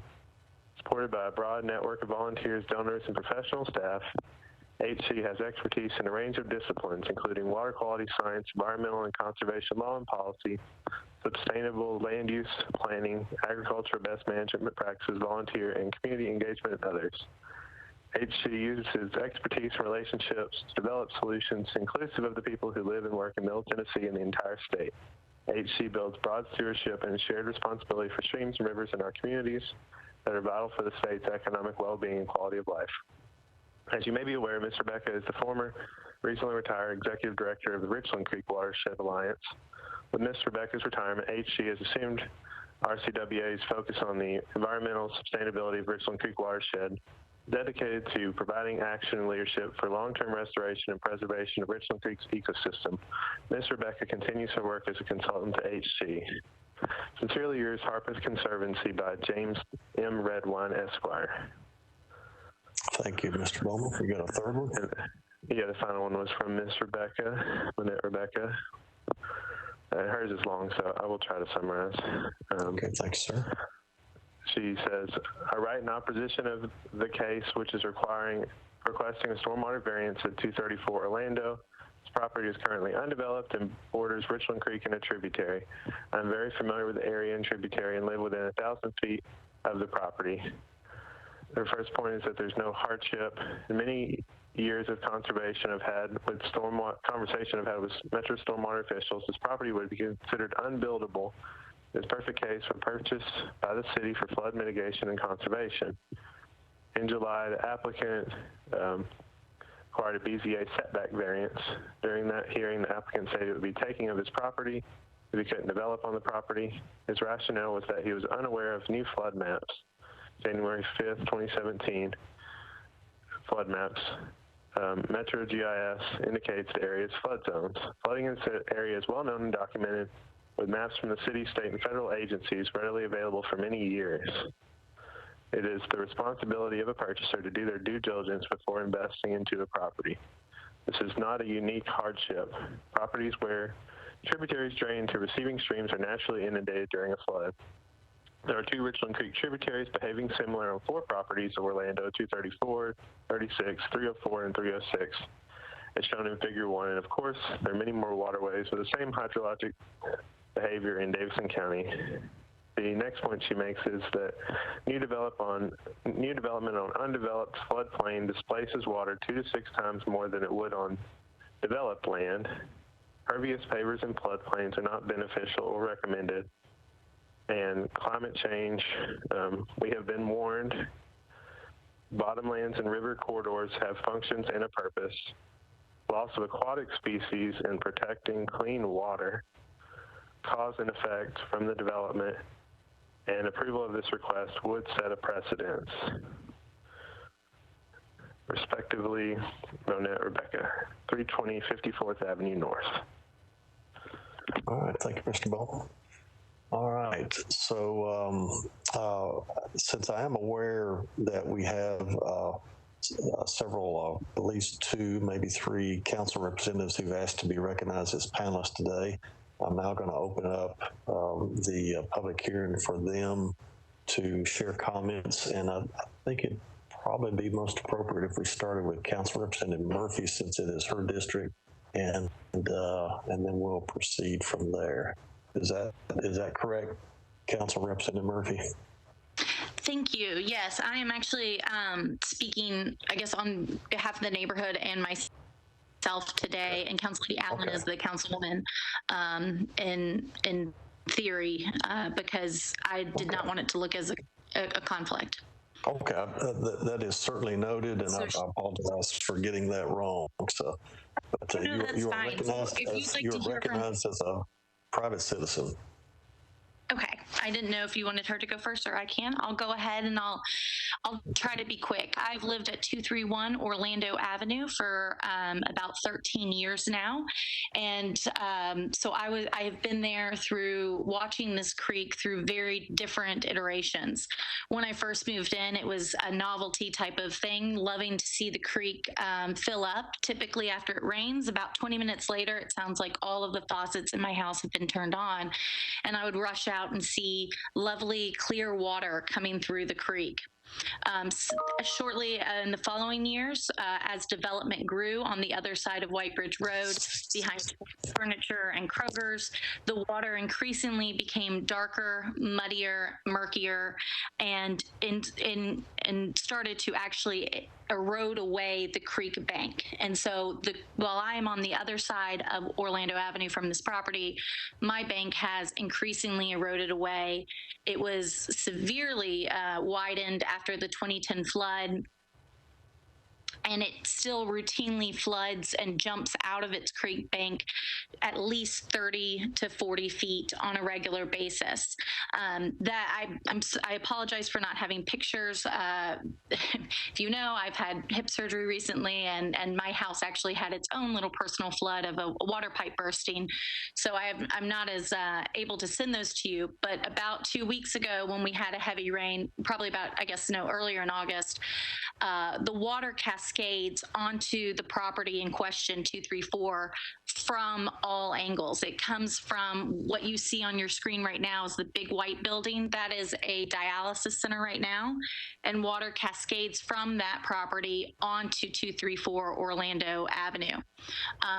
While the houses south of 234 we did have a bridge project that significantly stabilized the bank on our side of the creek, it continues to allow and push the water to flood onto 234 and on that side of the creek bank.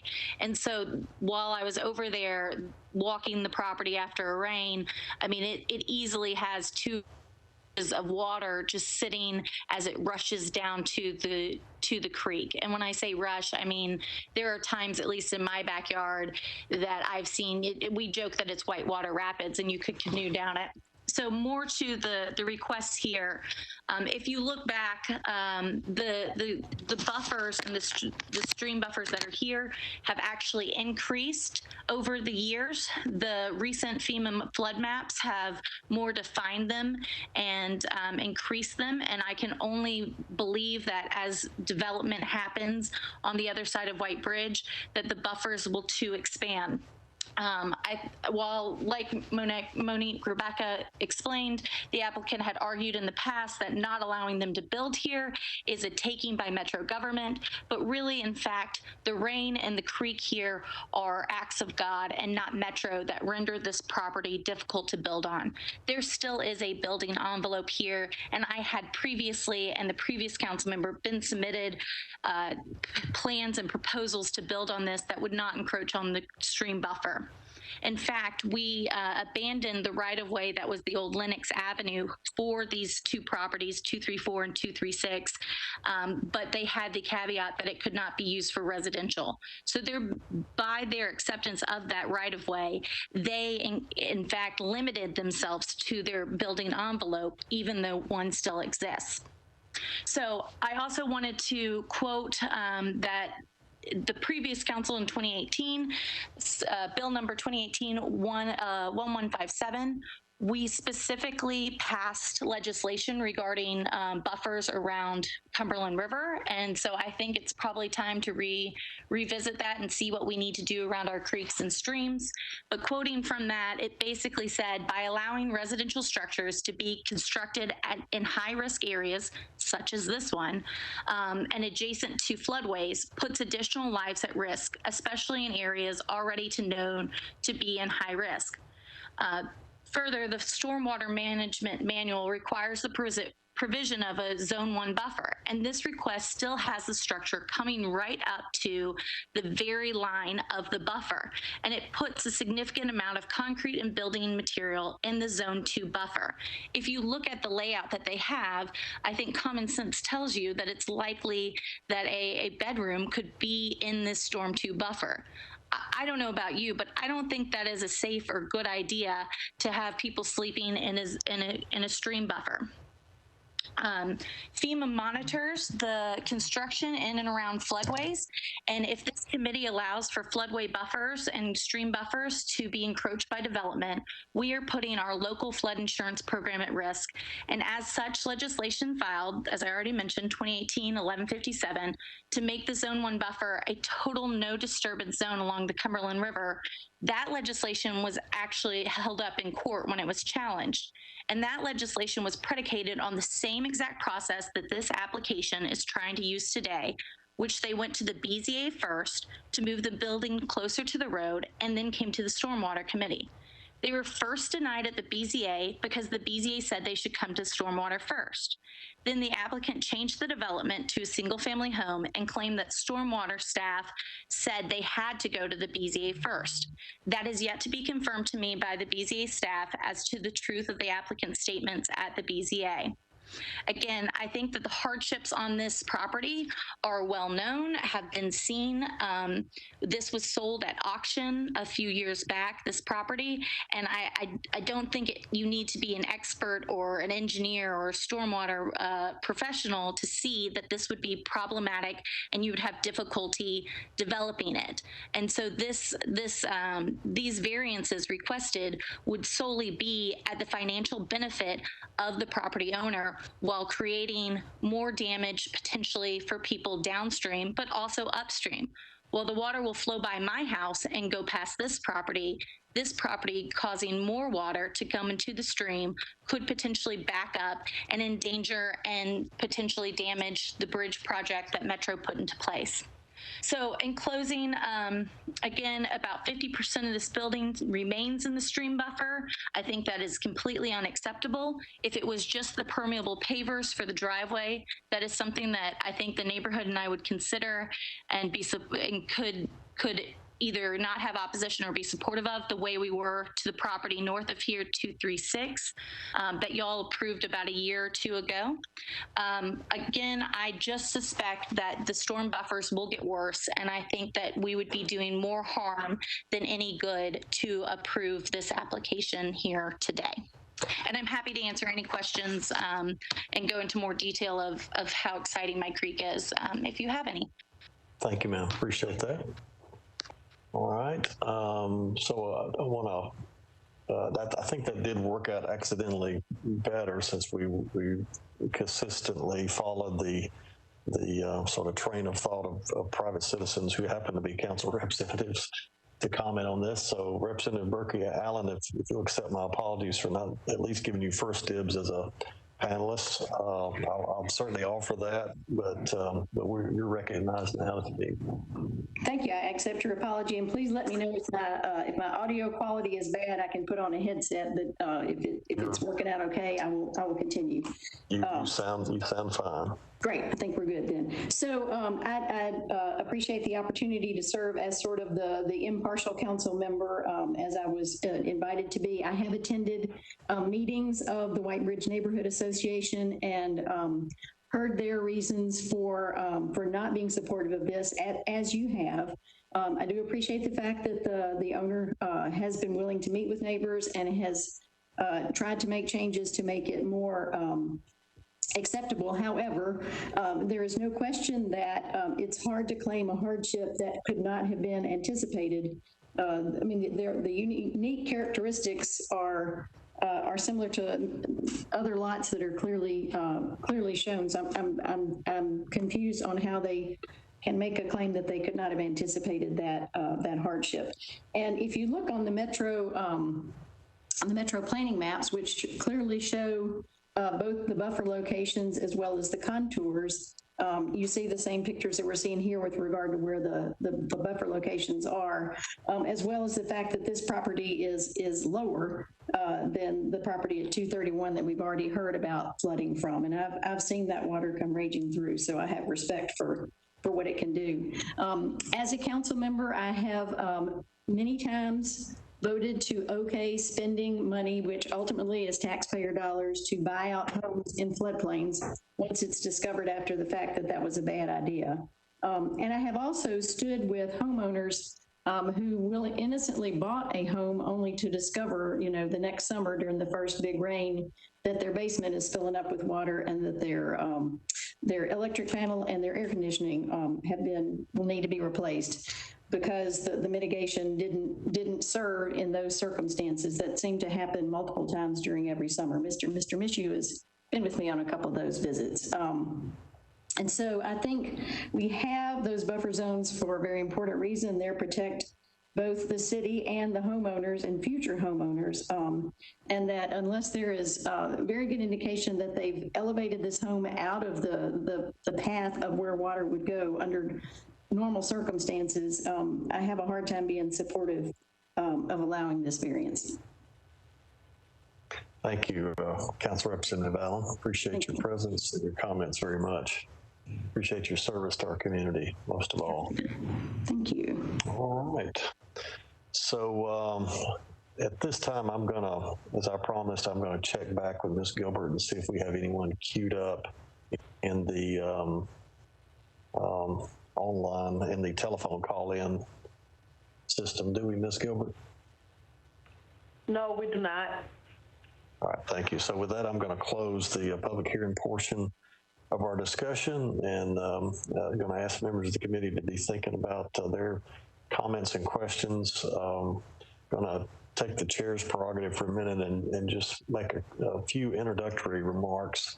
And while I'm doing that, I'm going to ask Ms. Doan to can you go to the flood inundation map of the 2010 flood and just show us what this site, what we might be able to see. I know there's some cloud cover issues with some portions away from the Cumming River, but while we're waiting on the flood inundation map, the 2010, well, I'll mention a couple of things. One, I don't know if you all noticed as I did, but there are several houses there on, I think is that Patina Drive or Patina Road. If you'll notice, all of those houses seem to follow the line of either the Zone 1 or Zone 2 buffer. I don't know if any of those did what they were supposed to do in terms of their due diligence with stormwater requests, but it is interesting that that the line of those homes along that street does seem to follow portions of the delineation of the buffer. And so we do decide these issues case by case. We very rarely grant any intrusions into the Zone 1. In the past, we have granted encroachments, intrusions into the Zone 2 with adequate mitigation. And typically those have involved features associated with a residence or a commercial building or development that are very difficult to avoid, and that can be properly mitigated, or at least mitigated in the way that the committee, through a majority of the vote, would agree was appropriate with staff input. There are many other factors that go into our decisions. This is, I don't see a hardship here in the way that the State Appeals Court defines hardships. The lot is not topographically an anomaly. It doesn't have the unique characteristics that would not have been anticipated by the ordinance. I think it's been mentioned that the applicant, or at least the owners, claimed that they could not have anticipated this. I think the ordinance was passed in the 90s. Even that would be a difficult claim to make. It's a lot easier for us as a stormwater committee to make these decisions if the applicants present the technical facts related to the ordinance. And so usually that involves how much intrusion and how much mitigation could be offered if we chose by majority to approve it. So with that, I'd like to open it up to members of the committee. And Mr. Mishu, I see that you got your hand raised. Do you have any kind of technical or procedure or staff input that we haven't heard that would help us in our discussion at this point while the committee is thinking?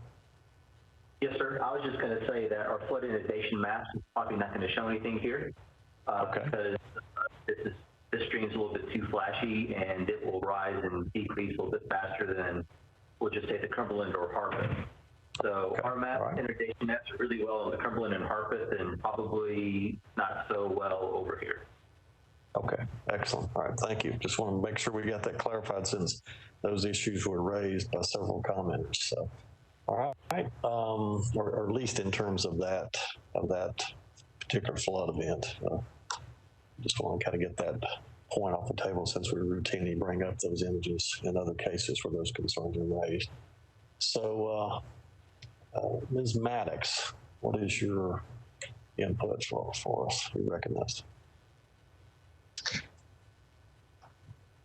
I was wondering if the applicant provided any architectural drawings, or if they could state whether this will be a slab on grade or raised building.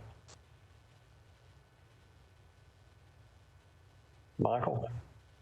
Yes, this is Michael with Dale & Associates. It'll be a traditional foundation. It'll have a crawl space, and it'll be blocked up to be a minimum of 4 feet above the flood elevation. Getting it above the road elevation, just so that it sits above the road, will put it well above that. So it'll be well above any mapped floods.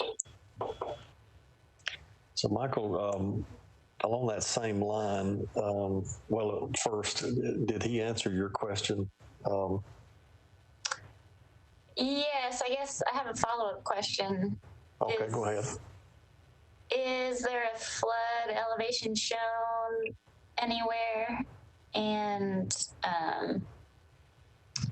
is the finished floor elevation on the plans anywhere? It is. I do not see a finished flood elevation. Steve, do y'all have a flood elevation? Yes, sir. I just looked that up a second ago. I think it's, I just texted it to Logan. The 100 years 432. Okay. So our minimum requirement would be 436. And the road sits at a 440. So likely be in a 441 range.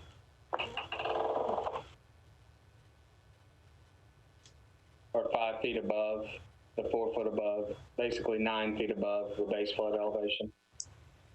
So are you saying that is your finished floor elevation, Michael?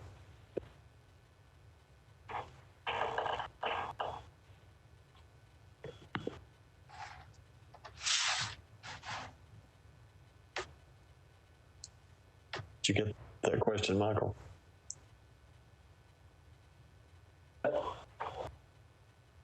We're not able to hear you, Michael. Oh, your question about the finished flood elevation or the finished floor elevation? Yes. Yeah, yes, it would be 441.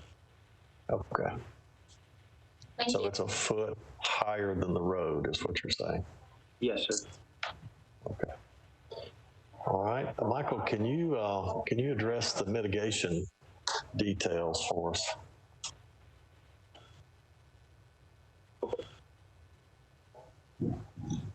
Addressing what?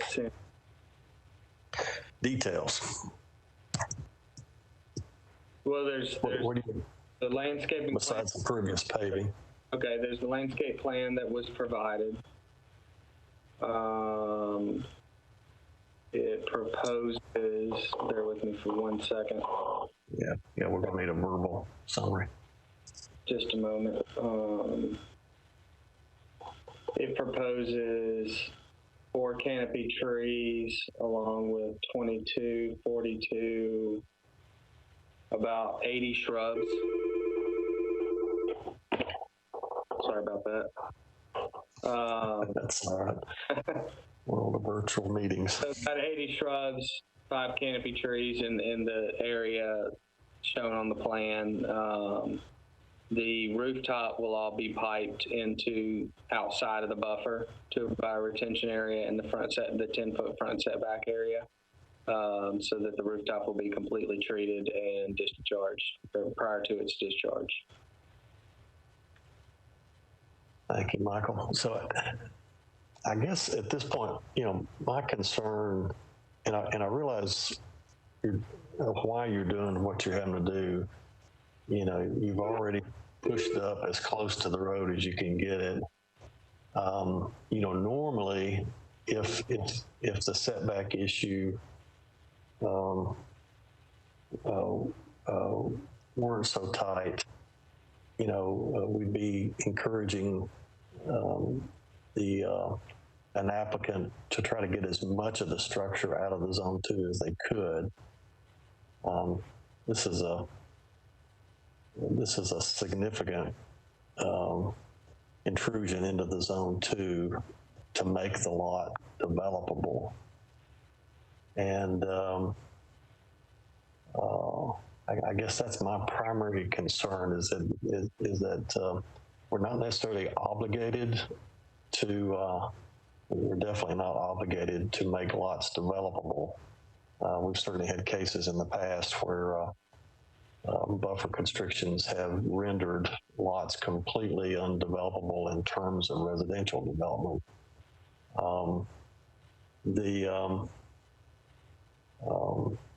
I'm not sure what the lot could be used for in terms of any development. And normally the value of such a lot would be, and we've talked about this in committee discussions in the past, this is just not kind of an expert view. Normally this type of lot would shift in terms of economic value from a development lot to a conservation acquisition lot that would have value. That's typically why the federal government and the city of Nashville have bought lots out that have frequently flooded, because they do have economic value for public benefit. Therefore, a takings doesn't take place. It's not rendered of all economic value being removed. It just shifts its value from development to a conservation use that has an economic value. Unfortunately, that is often a lower value. Sometimes it's not, depending on what type of opportunity it is to preserve it and its ecological value and its development value. But I guess I'm just struggling with the reality that this is a significant intrusion that the ordinance doesn't have to allow. And it can only be allowed through a variance, through a decision by this committee. So that's where I am on this. Any other committee members like to weigh in?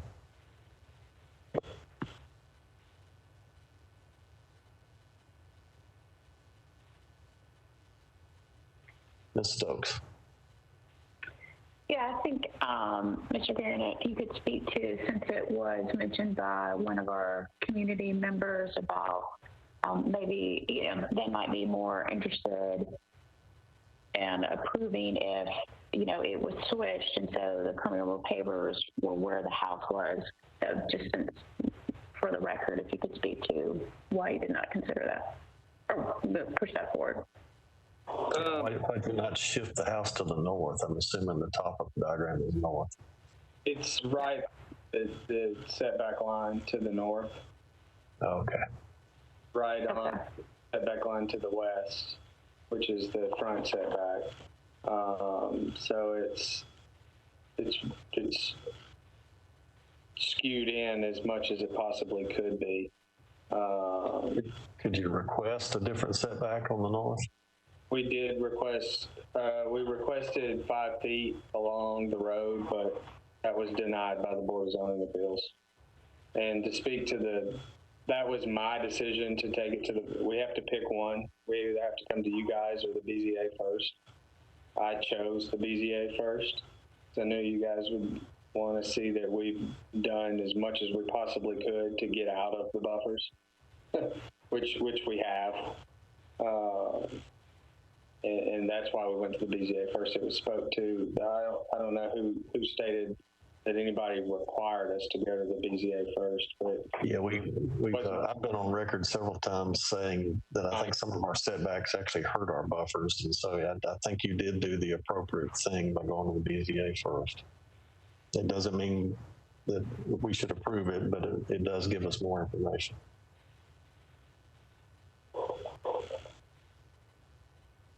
So, Michael, I'm sorry. I think I cut you off in mid-sentence there. I was done. I mean, I don't see. I mean, if we move the pavers into where the footprint is, then where does the footprint go? We're just trying to get a 2-story reasonably sized house on the lot. That's all we're asking to do. Is there any way to make the house more elongated, like a lot of the homes that we see in the Green Hills area where they're putting 2 homes per lot and they're building 2 and 3 stories? They're just more narrow. We could do something like that, but it would still require the Zone 2 buffer disturbance, because the Zone 2 buffer disturbance kind of skews to the north right there. Yeah. In your opinion, how much Zone 2 could you avoid if you did that, based on what you currently propose? How much reduction of intrusion could you avoid? It would probably be a wash. Okay. Because you'd have to go further back towards the creek to get enough square feet. Correct. So you said how many square feet of floor space do you have now? You said 1,000 square feet of roof. Is it 2,000 square feet with 2 stories? 2,000. Yes. Okay. Yeah. So it would have to be more elongated to get that same square feet. All right, Ms. Maddox. Sorry, I didn't see your hand there. You recognized. Can you explain what? I guess I'm not following what is the sliver of land where drive is that part of the overall property, or is it an alley? It looks like the building is over the property line, so I guess I'm wondering. Yeah, the property line actually goes to the center of that drive. That was an old right-of-way that was abandoned. Okay. So you can't use the right-of-way as a buildable area? Property to the north. Could you acquire that property to the north? That property is owned OR20, and it's planned for a pretty significant office development. That dwarfs this, so I would highly doubt it. So are you sure this is are you sure this is a reasonable use for this property, given that there's going to be such a high density office development next door? I feel like it's the only use for the property unless the city wants to purchase it. Okay. Yeah, it seems to be pretty contrived to me, Mr. Garrigan.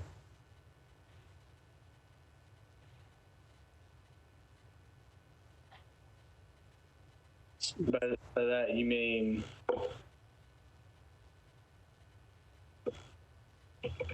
Well, if we had more of a consistent development pattern on that street, you'd have more opportunity to purchase the property to the north.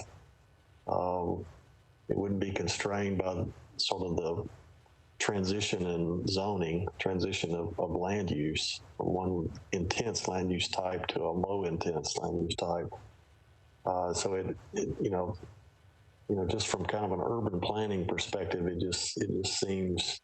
Well, the zoning of residential and the line to transition from residential to commercial usually transitions to office next. This is kind of the last residential lot before it gets into the more office commercial to the north. But the buffer suggests otherwise. The buffer suggests that the transition would be a buffer, not a residence. I understand, but it's still a taxable piece of property that my client owns. So yes, sir. What I can do. Yes, sir. And there's several people in that situation in this county. It's unfortunate for the property owner. And we certainly, it is I think one of the most difficult things about this role is the reality that ordinances do affect property value, and that public purpose has been established.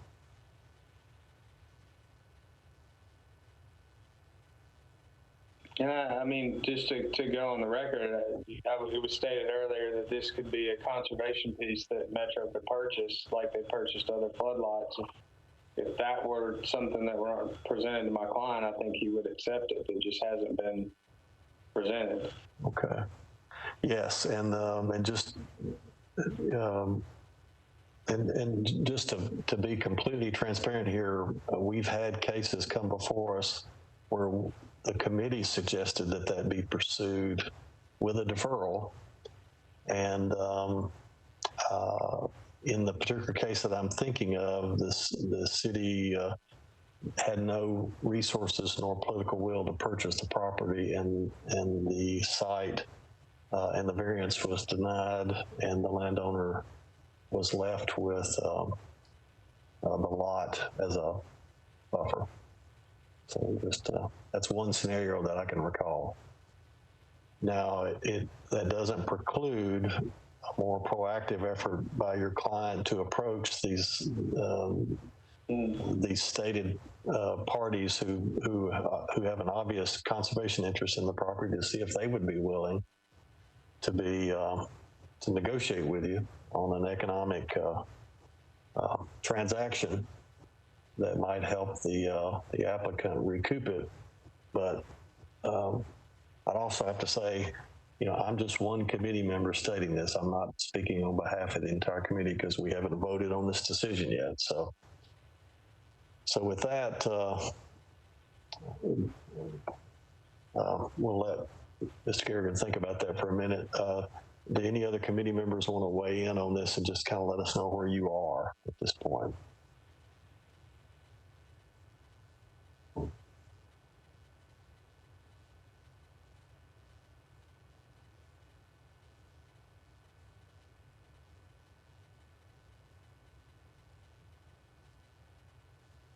We got one more item on the agenda. Ms. Maddox. I'm struggling with this. The property is certainly, seems like it has a hardship. However, all of these things were in place before the property was purchased. So I'm leaning towards denying this request. All right. Ms. Stokes, you want to comment?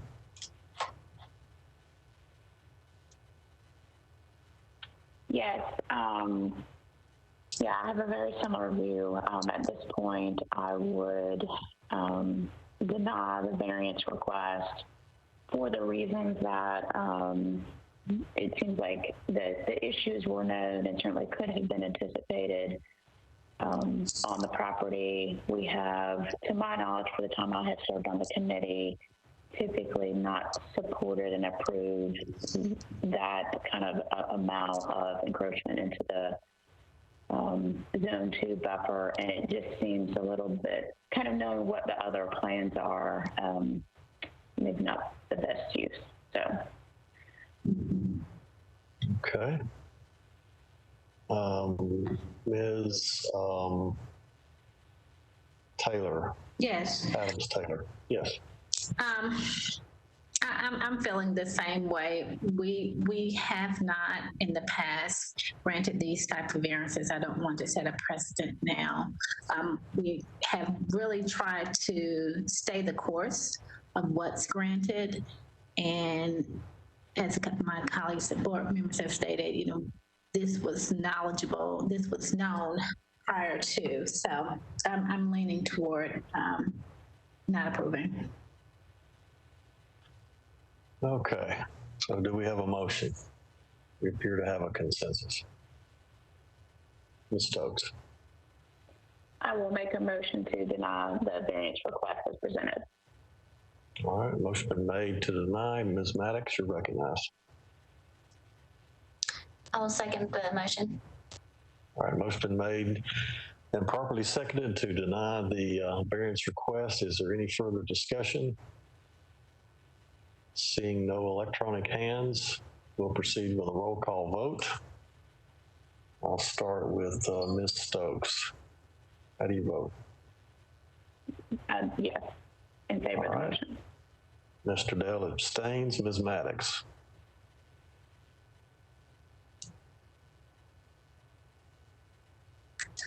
Yes. All right, Ms. Maddox votes yes. Ms. Adams Taylor.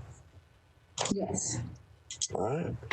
Mr. Galbraith as chair votes yes. Motion passes. The variance is denied. Sorry, Mr. Kerrigan. We really do appreciate your efficiency, your concise presentation, your extreme effort, and your technical summaries. We just didn't agree with you today. Sorry, sir. Thank you. All right, so let's proceed to the next case. And I want to thank particularly our council representatives, or our official council representative and our citizen council representative for participating today. We very much appreciate your role as citizen and council representatives. Thank you. We appreciate y'all's careful consideration. Thank you, ma'am. Appreciate that. All right, so let's go to case 2020 00013. And sounds like Ms. Hayes is back with us again to make this introduction. Okay, case number 4 is 202000013, 1432 Artie Avenue. This is also single-family residential. The APN is 07204020900. This is Council District 7, Council Member Emily Benedict. The applicant's request is to allow the following: stream buffer disturbance for house, and to mow and maintain the buffer. The appellant is Samuel and Kelly Register. The representative is Jay Fulmer of Fulmer Lucas Engineering, LLC.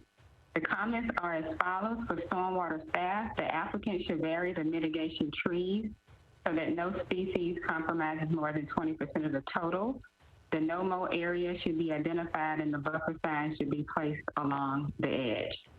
Codes, no comment provided. Planning, site is zone RS 7.5, defers to stormwater for review. Greenways, no comment provided. All right, thank you, Ms. Hayes. I'm sorry, did you read the legal statement at the beginning, or should I say this? Was the applicant present to hear the legal statement earlier?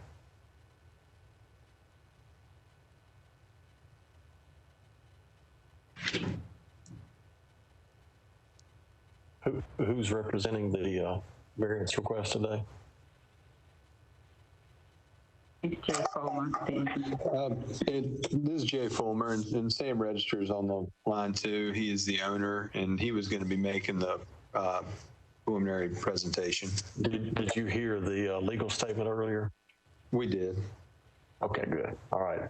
So with that, if you'll just pause for a minute and get your folks ready to present, we'll ask one person to kick it off to introduce the other participants, particularly if you have technical expertise that can help the committee make a more objective decision. I'll ask you to introduce them and the nature of their expertise so that we know to call on them for questions.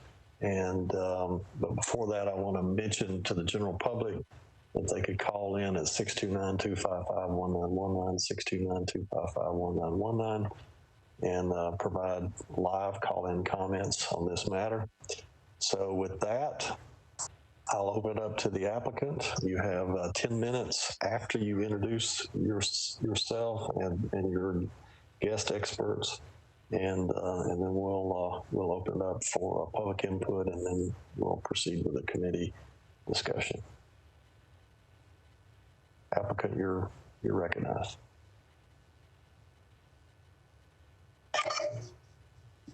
Does Sam have the ability to unmute himself? Can you hear me now? Yes, we hear someone. Is that you, Sam? Yes, sir. My name is Sam Register. I'm the property owner at 1432 Artie Avenue. All right, Sam. Please proceed. Yes, sir. Thank you, sir. Thank you for the time today. With me today, I've got Jay Fulmer, who I hired as a civil engineer to help me through this variance process. Just a brief history of how we got here today. In October 2019, my wife and I bought this house, after searching for property all over East Nashville with the intent to, put up roots and build our forever home for a reasonable price. Through the course of closing on the lot, we obviously discovered that the floodplain encroached on the lot. The extent of the due diligence we thought we needed to do was with our lender and our insurance agent to ensure that this was an insurable lot and we wouldn't have any trouble from their standpoint putting the house on the lot. And going through that process, we've clearly understood that there's a lot more to this with the particularly the flood zone buffers on the property. So fast forward to now, I've since hired Jay Fulmer to help me out in developing a plan that satisfies, precedent set for Zone 2 buffer encroachment mitigation for residential properties. I've also got a landscape architect involved to help us develop that landscape mitigation plan. the intent of our application, I hope this is apparent. We've tried to go beyond the minimum regulations for mitigation in this buffer zone. As you can see, the current house pretty much sits where you can build within the extent of the limiting factors being the setback from Artie Avenue and the Zone 2 buffer. So the proposed structure, slightly encroaches on that Zone 2 buffer with portion of the house and portion of the driveway for parking area. We've done all we can to keep that out of the Zone 1 buffer as best we can, and sort of mirror setbacks from the creek of other properties south of, or I guess east of our property. And so basically what that equates to, the floodway varies from 20 to 35 feet from the top of bank with the 50-foot Zone 1 buffer. And so, like I said, we've done all we can to stay out of that Zone 1 and just, provide landscape mitigation within it. Obviously to, in the event we have an approved variance today to mow and maintain that buffer zone similar to the neighbors on the, on the street currently. Through this process, I didn't want to have any confusion with any local organizations, and there is a local organization called Friends of Cooper Creek, headed by Miss Mary Alice Bernal. And reaching out to her through this process, wanted to, let her know that we're just regular people moving to the neighborhood, trying to, better our lives and improve the, the neighborhood and be a partner through, maintaining the creek as they've been doing since, I believe, 2013. They've been organizing walks of Cooper Creek every 6 months. So that's a little bit of me rambling about how we got here, and trying to explain what we've got in with respect to mitigating our Zone 2 impact. So I want to thank you all for the time and reserve any time that we need to answer any questions. Thanks. Sam, is that all you want to say in terms of your formal presentation? Does your engineer need to say anything as far as you got plenty of time left? I can add to it if possible. Sam, I thought you did a good job, by the way, so it didn't sound like rambling to me. So go ahead, Jay. This is Jay Fulmer. I helped Sam with the civil design on it. And I did want to say that the Friends of Cooper Creek did provide a notion of support. They were excited. They put a post on their Facebook page announcing this variance request, and we're very supportive of the request. And this is a little bit different from the previous application where this, the Zone 1 buffer is much bigger because of the floodway. And so rather than being from the top of bank, it's from the floodway, and from the floodway delineated line, and it's a 50-foot buffer rather than a 30-foot buffer. And so that's what Sam was mentioning, where the floodway varies about 20 to 35 feet from the top of bank. And then we have an additional 50 feet. So the corner of the house would sit about 70 feet at the closest point, and be a little bit further away on the other side. All right, thank you, Jay. Is that it? I believe so. All right, thank you. Y'all did that in less than 5 minutes by my calculation. So, all right. So at this time, I want to open up the discussion for a public hearing, public comment. The number is 629-255-1919. 629-255-1919. So just want to ask everyone to mute yourself if you haven't done so already. And so at this time, want to ask Ms. Gilbert if we have anyone in the queue to comment on the telephone. No, we do not. All right, Ms. Gilbert, I'm going to come back to you just because this is kind of difficult for people to get used to. So I'll swing back at the end to double check with you. Mr. Mishu, is there anyone at the kiosk at the Sunny West Conference Room who's in person to comment? No, sir. There's nobody here in support or opposition of this request. All right. Thank you, sir. I appreciate that very much. And Mr. Bowman, do we have any email comments to read into the record within 2 minutes? We did have the Facebook post that Jay mentioned. I can read that. All right. And just to let the public know, all the committee members receive these written email comments before the meeting as well. We're just not allowed to debate it or discuss it until this meeting. So feel free, Mr. Bowman, to summarize it as you see fit. All right, and that's from the Friends of Cooper Creek. It says, hello, Friends of Cooper Creek. It's been a while. We wanted to let folks know that there is a variance request for a stream buffer disturbance at 1432 RD. The new owner, Sam Register, who is a friend of CC, also has reached out to our group to let us know his intentions for the property. He and his wife are building a new home on the lot and will be encroaching on the Zone 2 flood buffer. They wanted to protect the health of the creek, so he has done the responsible thing and will be planting multiple trees to help. They will be keeping an eye out for any issues with the creek at their property. The plans for the house and the buffer maintenance are attached. We wish him the best and look forward to him and his wife starting their life in our lovely neighborhood. Stormwater case meeting is next Thursday, September 3rd. It's a great idea to learn what is happening along our creek when the variance request sign goes up at a property. We need to get more people involved and aware of what is happening that may affect us. Thanks to Sam for reaching out and becoming a responsible homeowner along Cooper Creek. So, Mr. Bowman, can you summarize, are they for or against the proposal? They are for the proposal. Okay, all right. Okay, so let's now go back to Ms. Gilbert and make sure we don't have any call-ins. No, we do not. All right, so let's close the public hearing portion of this discussion.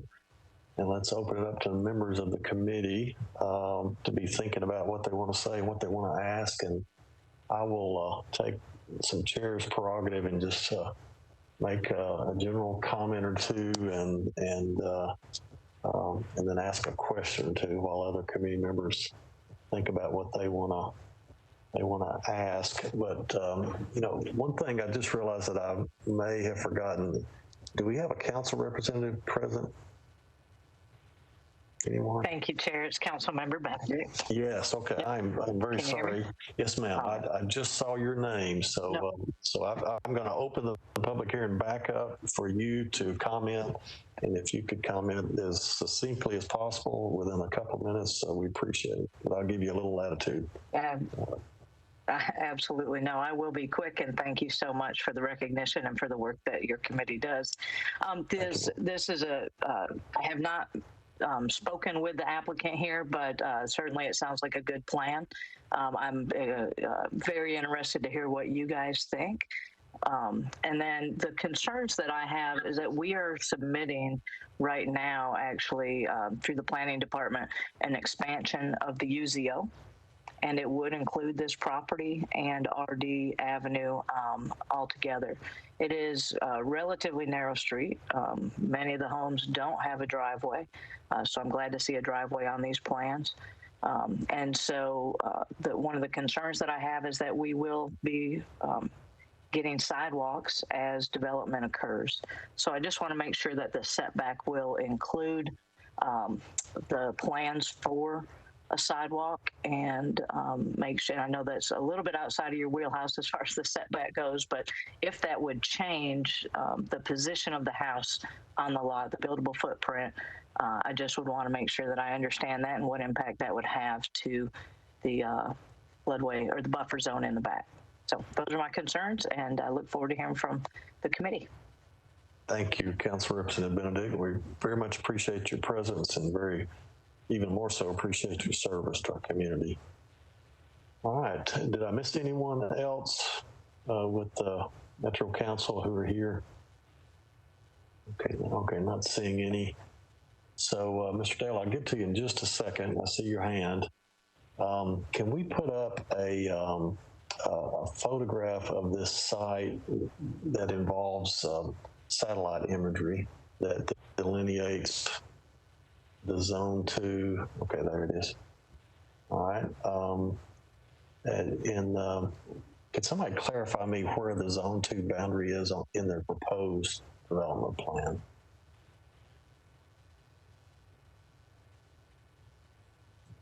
Okay, you can go back to the other image now if you like, Ms. Stone. is that the zone 2 right there? Okay. All right, so we've got a little less than half of the dwelling in the zone 2 in a driveway. All right. Not quite half, but not a corner, not a portion. So, Mr. Fulmer, can you tell us why you could not work out something a little more less intrusive in the zone 2 that would involve either more vertical construction or maybe a slight movement forward on the lot? Certainly as far forward as where you're showing the current sidewalk. I realize there are some aerial setback symmetry that would look a little bit different based upon what I saw in the previous photograph. But can you address why you could not achieve less intrusion in the zone 2?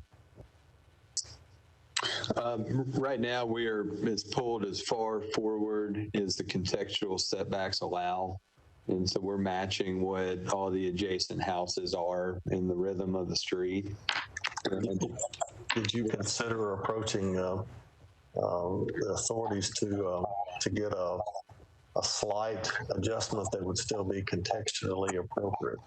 Well, we were trying to follow what the other neighbors had done over the past 5 years, and particularly the one that's immediately adjacent to the southeast.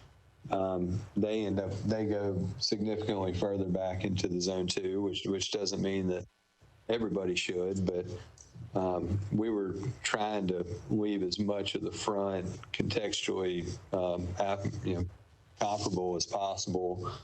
But it also allowed us to send some of the roof to the front and put some mitigation measures in the front. It makes you wonder if the neighbors got a variance to do that, doesn't it? All right. It does. Okay. All right. Anything else you want to say about that?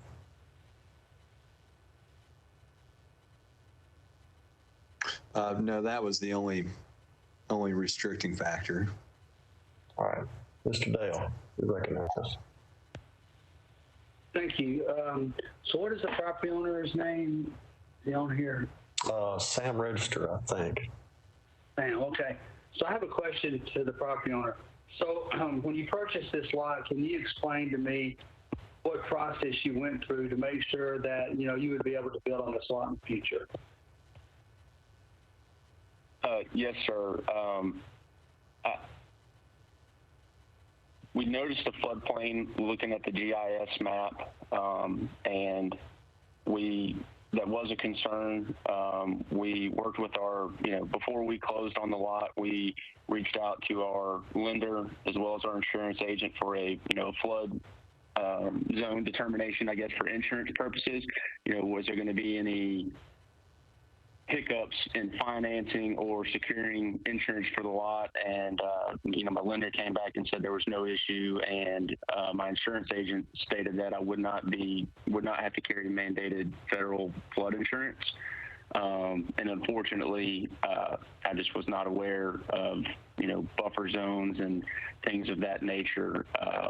And so with those two responses back from my lender and my insurance agent, we closed on the lot and then proceeded to pursue a demolition permit, thinking that there were no issues. And that's when Ms. Hayes notified us of the buffer encroachment. And I know that's not a great answer. I know this is publicly available information. It's just, I was just not aware of it at the time when we bought the lot.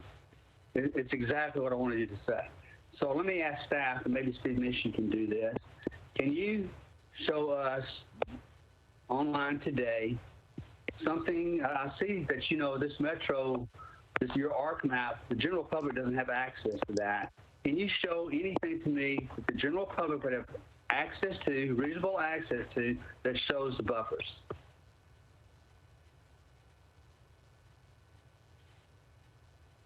So, Mr. Dale, I'm not running the show. Rebecca has that, and I think the answer to your question is we would go to Metro Maps and Parcel Viewer, right? And we would input the parcel, and then we would turn on the applicable layers. That is what would be available to the public.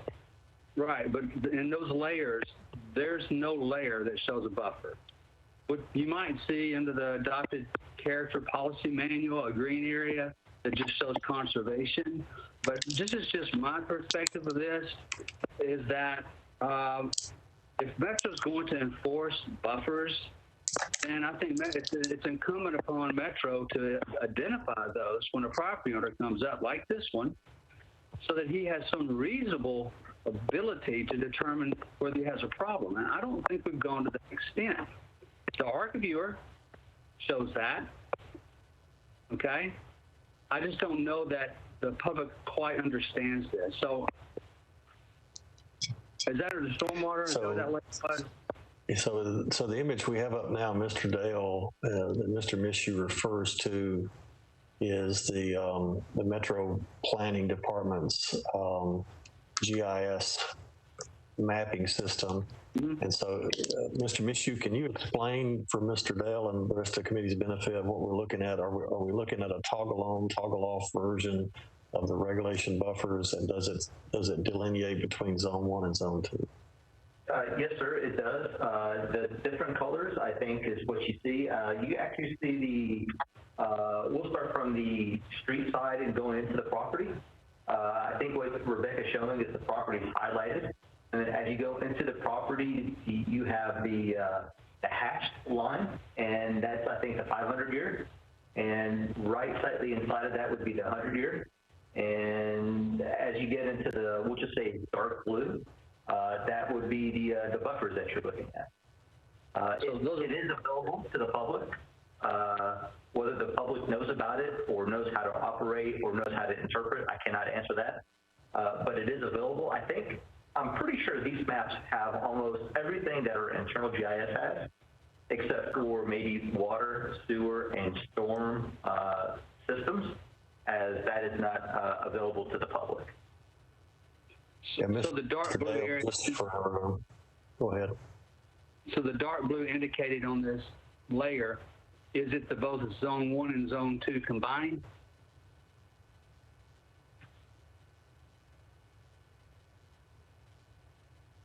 Or is that just a Zone 1? So I'll be honest, like I said, I use our internal GIS, so I am not 100% familiar with the labeling, but I think Rebecca is showing the floodway, I think with, she just turned off the layer, now it's back on. I believe it's the floodway in the buffer, what you're seeing. Yeah, Rebecca, if you could go back to the aerial photograph, it shows the line for the Zone 2. Is that yellow line the Zone 2? Yeah, so it sounds like, Roy, that the Zone 1 and Zone 2 are integrated into that blue. Yeah. At least the Zone 2 is integrated into the blue zone. I think that's right here. The orange line is the Zone 2. I think the blue line is limited to the Zone 1. And I think what's a little bit confusing is when you go deeper into the property, that's where you'll have the floodway. Yeah, it's Mr. Dell, just a clarification. I bring my students to this site often to show them how to use this tool, but I did not know that you could delineate the regulated buffers. I don't remember seeing that toggle on there before, but that's certainly helpful. Metro and Metro only. We don't have access to what he showed you. Yeah, actually, the first time I've ever seen that. Actually, this is publicly accessible data, isn't it, Steve? Issue. Yes, sir. That is on Metro Maps Parcel Viewer. Yeah. So what you're seeing is readily available to the general public. Yeah, that's where I send my students. I just didn't realize that toggle was there. But the prior map is not available to the public. The colored map? Actually, while we're still on this image, can someone toggle on the satellite view of this Metro Planning viewer? And that's updated pretty regularly, so you can see the progress of, I think you're going to have to go to the icon to your left of where you're highlighted now, to the right of the eraser. One right there. And then look for 2018 aerial imagery. There you go. So that's it, Roy. Right. Go back to the art viewer again.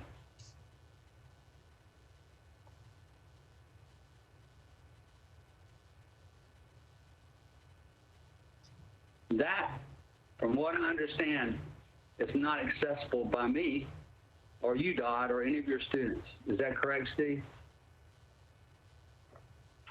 This map is an internal map, but the layers on this map are identical to the layers on the Metro map.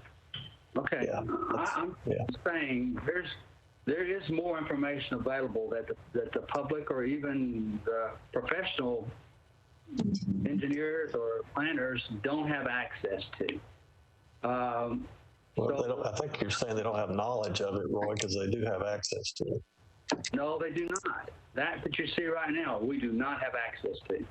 But Roy, this same image is on the map, or at least these same lines are on the publicly available link. They're just colored differently. Well, there's more information.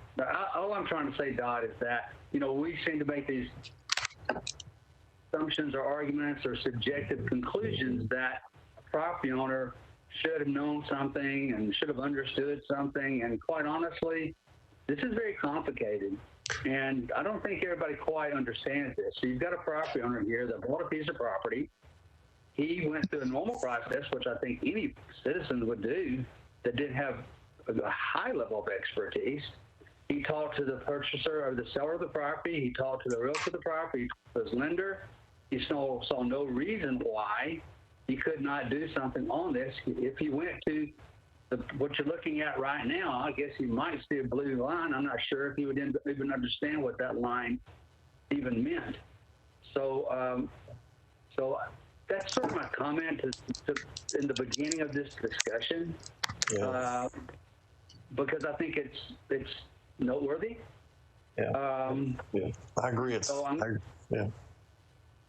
So I'm gonna, if we are going to, as a city, enforce floodways and buffers and all of that, and I think we as a city need to make sure that it's properly indicated so people know or can have a better opportunity to understand, what they're attempting to do. And if I think the public knew that, we'd probably have fewer variance requests. But that's all I really want to say right now. I want to listen to what everybody else has to say about this. And so I'm just going to mute myself and sit back. Yeah, I think that's very fair, Mr. Dale. These are very complicated matters. On one hand, that's where yours and my billable time comes from. But if someone doesn't know to call someone to hire them for that knowledge, like I said, I didn't know that there was a toggle for the regulatory buffer, and I teach classes on this, and you didn't know that there was a publicly accessible link. It certainly does behoove us to help the general public have the right triggers to be notified as early in the process as possible to affect their investor-backed expectations, which is an actual Supreme Court phrase concerning land use regulation cases that have gone all the way to Supreme Court. And so it is hard for people to know everything they need to know. So it is unfortunate. Yes, sir. Please continue.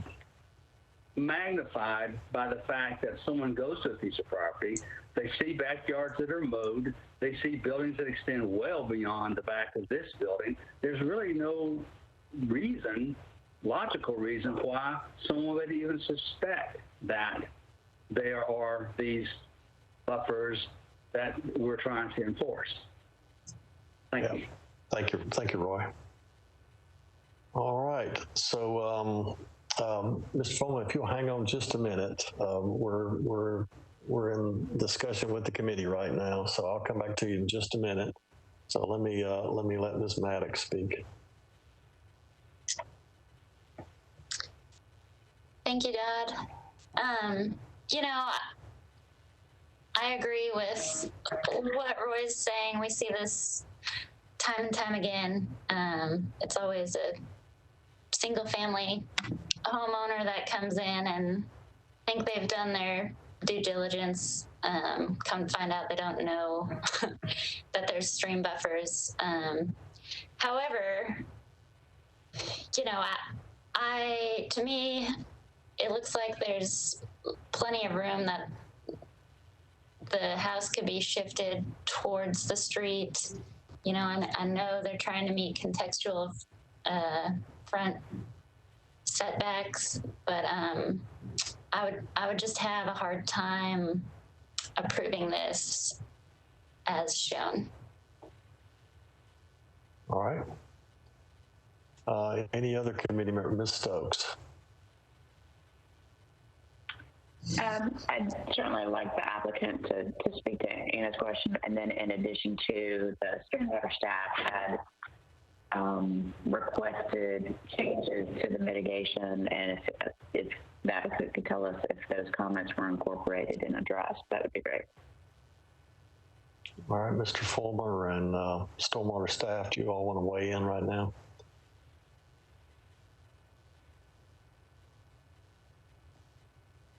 Ms. Doan. It appears, well, one of our comments was to determine exactly where they intended to mow up to and place the stream buffer signs there. And as shown on this plan, it looks like they're placing it on the top of bank. So Jay, is it the desire to continue or to mow up to the top of bank? No, it's not. It's identified on the site plan. This is the mitigation plan. But we went out and walked off from the existing roadway edge down to where the existing tree line is and the existing vegetation is.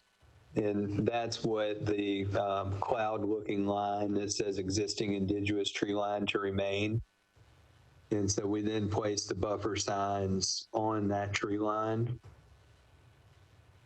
And the buffer signs can be placed anywhere, but see how it says approximate limit of existing vegetation.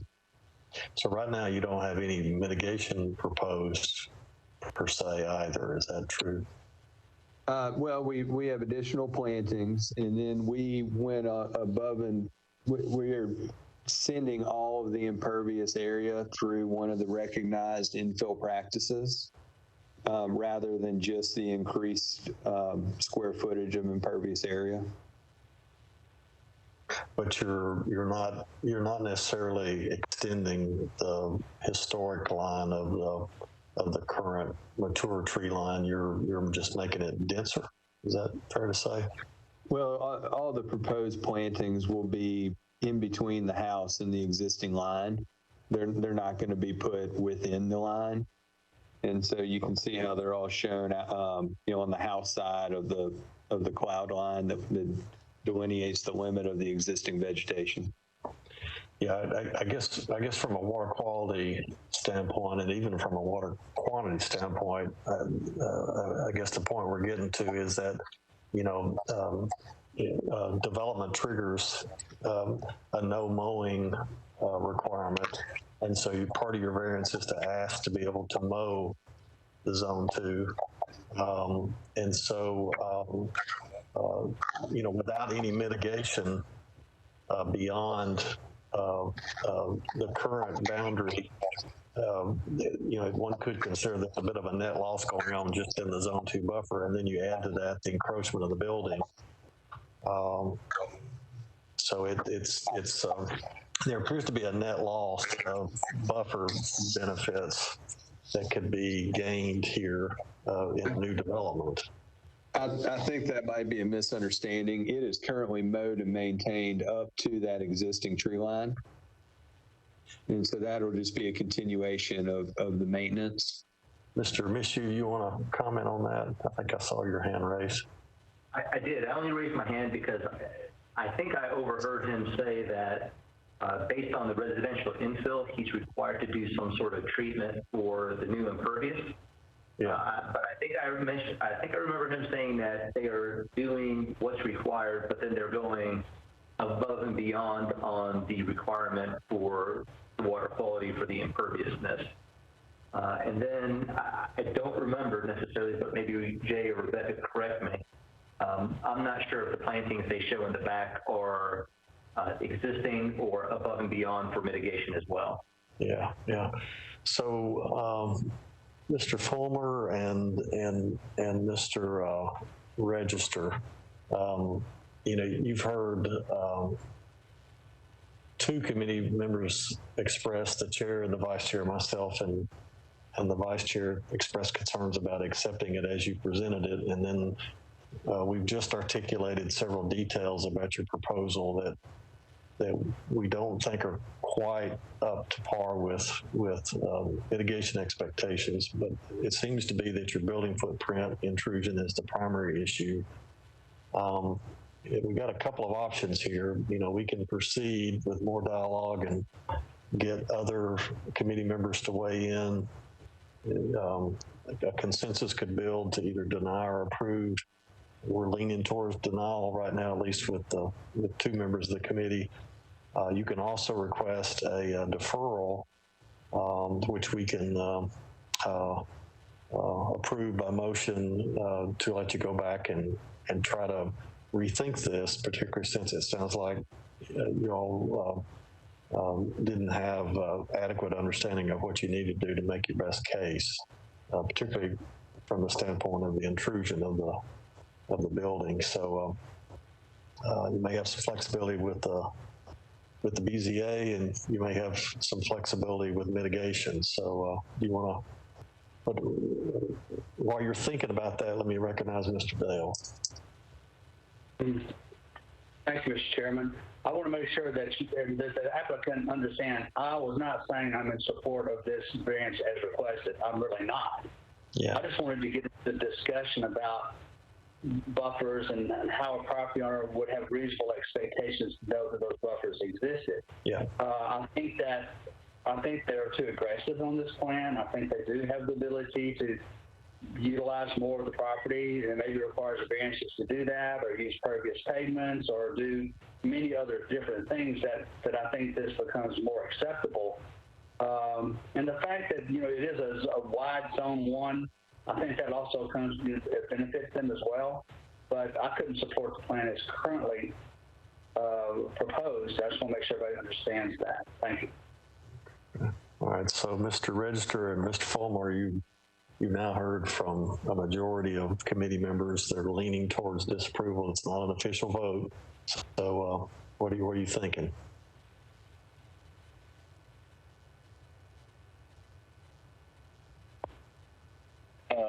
This is Sam. I guess for my own edification, understanding that you'd like to see less of an impact in Zone 2, I haven't engaged anyone. I don't know the first process to engage at the Planning Commission, or if that's even the right entity with regards to moving the house further up the lot, you know, towards Artie Avenue.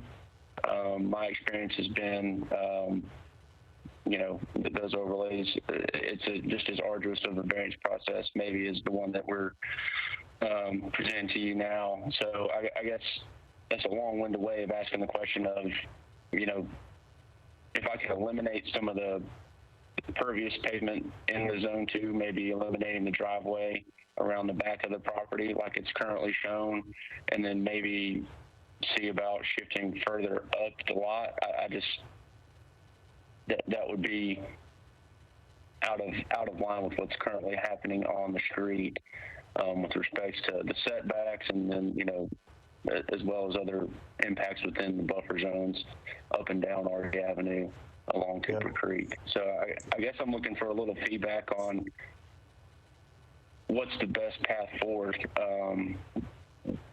that you all would be apt to see? Is it more plantings in the Zone 1 buffer for mitigation, or just reducing footprint of the property, moving the property up to the street, or, you know, eliminating some of that pervious pavement altogether for that driveway in the Zone 2? Yes, Mr. Register, you touched on two things that would help. Anything I'm telling you is not a guarantee that the committee would approve it, because there has to be a majority approval of the conditions. But changing your impervious to pervious would help. Removing perviousness from the Zone 2 would help. Certainly, there's a significant portion of the structure in the Zone 2 that if you look back at just the previous case that we heard, it's a little too much of an intrusion. So if you could back off of the Zone 2, and then thirdly, you didn't mention this, there is a mitigation component that if you have an intrusion in the Zone 2, it helps if it's offset by bioretention rain gardens, by groupings of trees with understory, by bringing the buffer further up in the yard and making that a little bit denser and thicker as to offset the intrusion into the Zone 2. We have approved those in the past when they've been smaller encroachments than what you're showing right now. But if you're going to try to maintain your square footage, yes, it does sound like you might want to consider approaching the zoning authorities. The previous case was successful in doing that. So that's the best feedback I can give you, but certainly nothing is a guarantee until you get a majority of the committee approval for any variance with very specific conditions. That help? Or does that inform you better? And it may not help. I apologize for making it sound easy. Yes, sir, that does. Okay, thanks, sir. Mr. Dale, do you want to be recognized? I do. And I may have overlooked this, and I'm sorry if I did. Is the existing structure being maintained, or is it being demolished? It's already been demolished, Roy. The intent is for it to be demolished. Okay, so you're totally demolishing. If staff could put back the aerial image again, I appreciate it. Any aerial image is fine. Of the original site, yeah. So the property to the south, you can see it is closer to the street. So I would think that if you had to go to codes and ask for a variance in the setback, or a contextual setback, I think you could probably move this building forward. So I think a combination of what Dottie talked about is what it's going to take, for us to consider this favorably. Thank you. Yeah, and that would still leave plenty of room for the sidewalk that the representative referenced earlier. And then I don't know that this is the case, Roy, but is there any kind of linear landscaping on the property boundary that would enable him to more successfully achieve a shallower setback if the contextual alteration were offset by landscaping from lot to lot on the property lines? I think if you went to the Board of Zoning Appeals and he provided that, I think that would probably help him in his appeal. I don't know. I'm not sure if this is, what policy this is, if it's a neighborhood evolving policy or a maintenance policy, may make a difference. He may not be required to maintain that contextual setback, but it just looks like that there's some room that this building could be moved forward. I think he could change his footprint, reorient his parking. I think there's plenty that would help minimize the impacts on the Zone 2 buffer, and then I think he could adequately mitigate that by doing, some pretty cool stuff, even designating that rear yard area that's being mowed now to be not mowed. So, thank you. Yes, Mr. Mishu, I just want to be thorough and try to serve the applicants. sort of lack of prior information, kind of mitigate that as much as we can. But can you clarify for all of us again exactly what the Zone 2 requires in terms of mowing or not mowing? Sure thing. So the Zone 2 is a disturbable buffer, but the end product has to be some sort of vegetation. So just say you were going to do a parking lot and you had to slope a little bit into the Zone 2, then you could grade that slope as long as it's not too steep and then revegetate it, and that's what would be permissible in the Zone 2.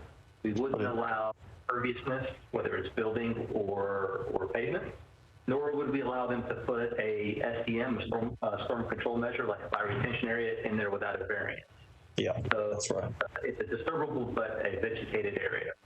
So even to mow it, would that have to be part of their variance request if they wanted to mow the Zone 2?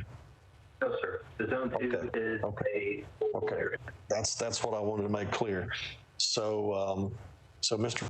Register, we typically have approved bioretention in the Zone 2.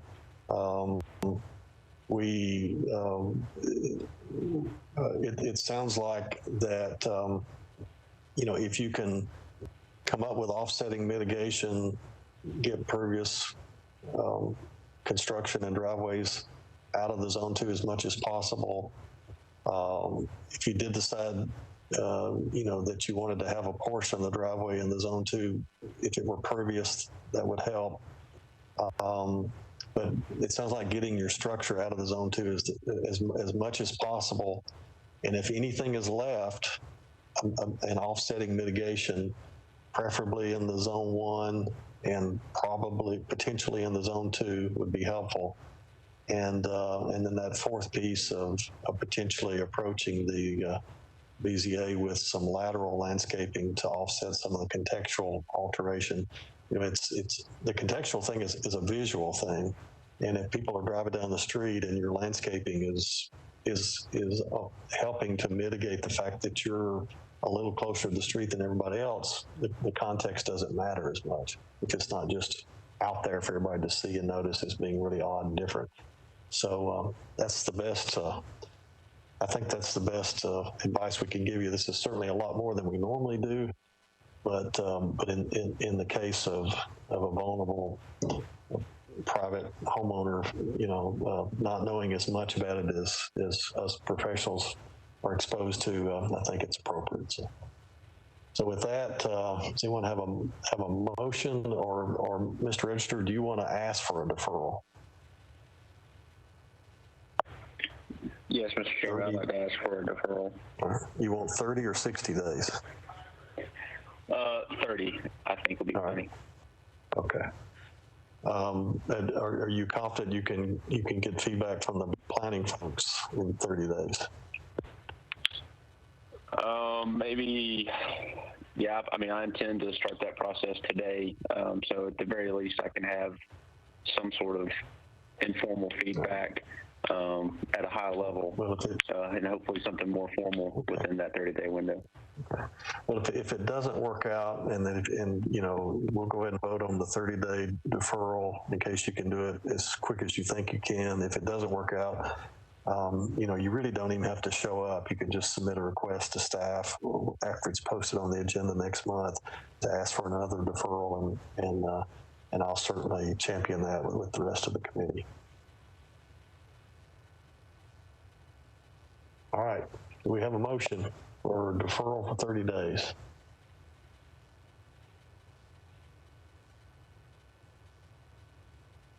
Ms. Maddox. I'll make a motion to defer this matter for 60 days. Or, sorry, 30 days. Spoken like a professional who knows it might take more time. Okay, all right. Thank you, Ms. Maddox. Ms. Adams-Taylor, you recognize? I second. All right, motion been made and properly seconded, defer for 30 days. Any discussion on the motion? Seeing no electronic hands, we'll proceed with a roll call vote. Ms. Stokes, how do you vote on deferral for 30 days? Yes. All right, Mr. Dale? Yes. Ms. Stokes, Mr. Dale vote yes. Ms. Maddox? Yes. Ms. Maddox votes yes. Ms. Adams Taylor? Yes. All right, Chairman votes yes. We have a motion, unanimous motion to defer for 30 days. All right, thank you, Mr. Register and Mr. Fulmer. Appreciate your patience. I understand it's challenging, and we appreciate you being cooperative. So with that, looks like our last item of business is other business. It seems like staff may have one thing that they wanted to bring to our attention that didn't necessarily have to be publicly noticed, since it involves procedural things associated with the committee. So, Mr. Mishu, did you want to take that on, or is there anyone else who needs to comment on that? Ms. Costones or anyone? Yes, sir. I would sure love to. I actually got maybe 2 or 3 items that I'd like to go over really quickly. All right. We will look to Ms. Costones to make sure all of those can be discussed. All right, go ahead. I will start, and then if I hear her beeping in, then I'll just. Okay, I'll look for her hand. So we are down another committee member, and just a quick note, I think Jesus moved out of the county, so he's no longer on the committee. We are actively trying to make replacements, so just as quick as we could get that set up, we're going to do that for you guys. The second item is we've been working really well electronically, and I think we're in a new world now where I think, having the paper and spread them out, I think Rebecca's been doing well, and all this electronic stuff, I think, has put us in a position to where I think I want to approach the members again. We are fully prepared as Metro Water to continue doing meetings electronically or an electronic version, even when the executive order is not extended. So we would like to continue doing electronic meetings, whether we're doing it as Ms. Rebecca Doan handling and getting all the screens ready for you guys, or whether we need to get you guys individual Chromebooks. We are more than willing to do both. And I just think right now is the time to touch on the subject about electronic submittals versus paper copies. Now, Mr. Misty, when you say that, are you? I just want to clarify this. Are you also implying that we might have the option of continuing to do WebEx meetings? Well, so I don't want to get our legal upset. No, what I'm suggesting is just the same way we are using the screens and getting you the information. As soon as we are supposed to meet in person again, we would like to continue doing the screens and getting you everything on the screens versus paper copies. Okay, because I don't think we have a choice in live versus electronic without an executive order. All right, so our decision, but I would like to go as soon as we're back in person. I would like to be able to have everything ready for you, for the commission members to be able to still view everything electronically versus in paper copy. So would it help if we gave you a preference of either display, tablet, or both? And with that, I'll just mention that I use an iPad Pro for everything I do professionally and in my public service work, and I create folders of all the electronic files that is sent out before the meeting, and I load them into one screen, and all I have to do is scroll up and down, and I can write on the screen with an electronic pen in my own handwriting, and I see everything. And what's best, because I'm old, I can take my fingers, 2 fingers, put them on the screen and spread them apart and zoom in, Roy, on some of the engineering numbers that I can't read with my old eyes, and I can see relationships between topographic features a little better because I can zoom in, and I don't have to always ask Ms. Doan to pull them up. except when it's important for everyone to see it at the same time. So the opportunity here is that Metro appears to be willing to buy tablets for each committee member to use only when we meet. You don't get to keep them after the meeting, as far as my understanding goes. And in our live meetings, we'll continue to have visual displays, but we will not print anything out in the future. Does anyone have an objection to that concept? I found that's easier than asking for support. All right, seeing no objection, sounds like we're good. Okay, thank you, sir. There was one more item, and this is more of a housekeeping item. Ms. Penny and I were just amazed at all the requests that we've had for the next, not in October, but November meeting. So we have potentially 6 to 8 projects that we're doing pre-application meetings that may come up in November. As far as a housekeeping note, is everybody okay with us continuing to accept whatever comes through and then maybe having a break for lunch and then reconvening? Or I don't think we've ever done it before, but do we want to say we want to limit it to X applications? And I don't even know if we can legally do that, but just the FYI that we do have a lot of cases coming up or potential cases for November. Yeah, Ms. Costonis, could you answer, I guess, the following questions? One would be, do we have the ability to split a meeting into 2 meetings on different weeks to keep it to maybe a half a day each week? I'm inclined to think that since we're already taking breaks, that it certainly would be appropriate to take a lunch break and have a full day if we had to. I also agree with Mr. Issue that it's probably unlikely and inappropriate that we would limit the agenda to a certain number of cases, except when we didn't have enough cases in a day, particularly since we see Metro Council representatives meeting until all hours of the morning in their business. So can you comment on what our flexibility might be or might not be, Ms. Costonis? Sure. So yes, obviously you can take a lunch break. There's no problem with that. The other question of whether you can split into 2 meetings, I think you can.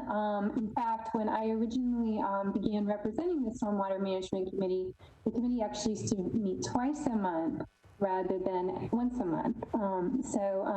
If the volume and caseload ended up being consistently increased to that level, that might be another option for consideration. If it is just kind of a one-off, one meeting, then certainly you could set a specially called meeting to kind of discuss the overflow agenda.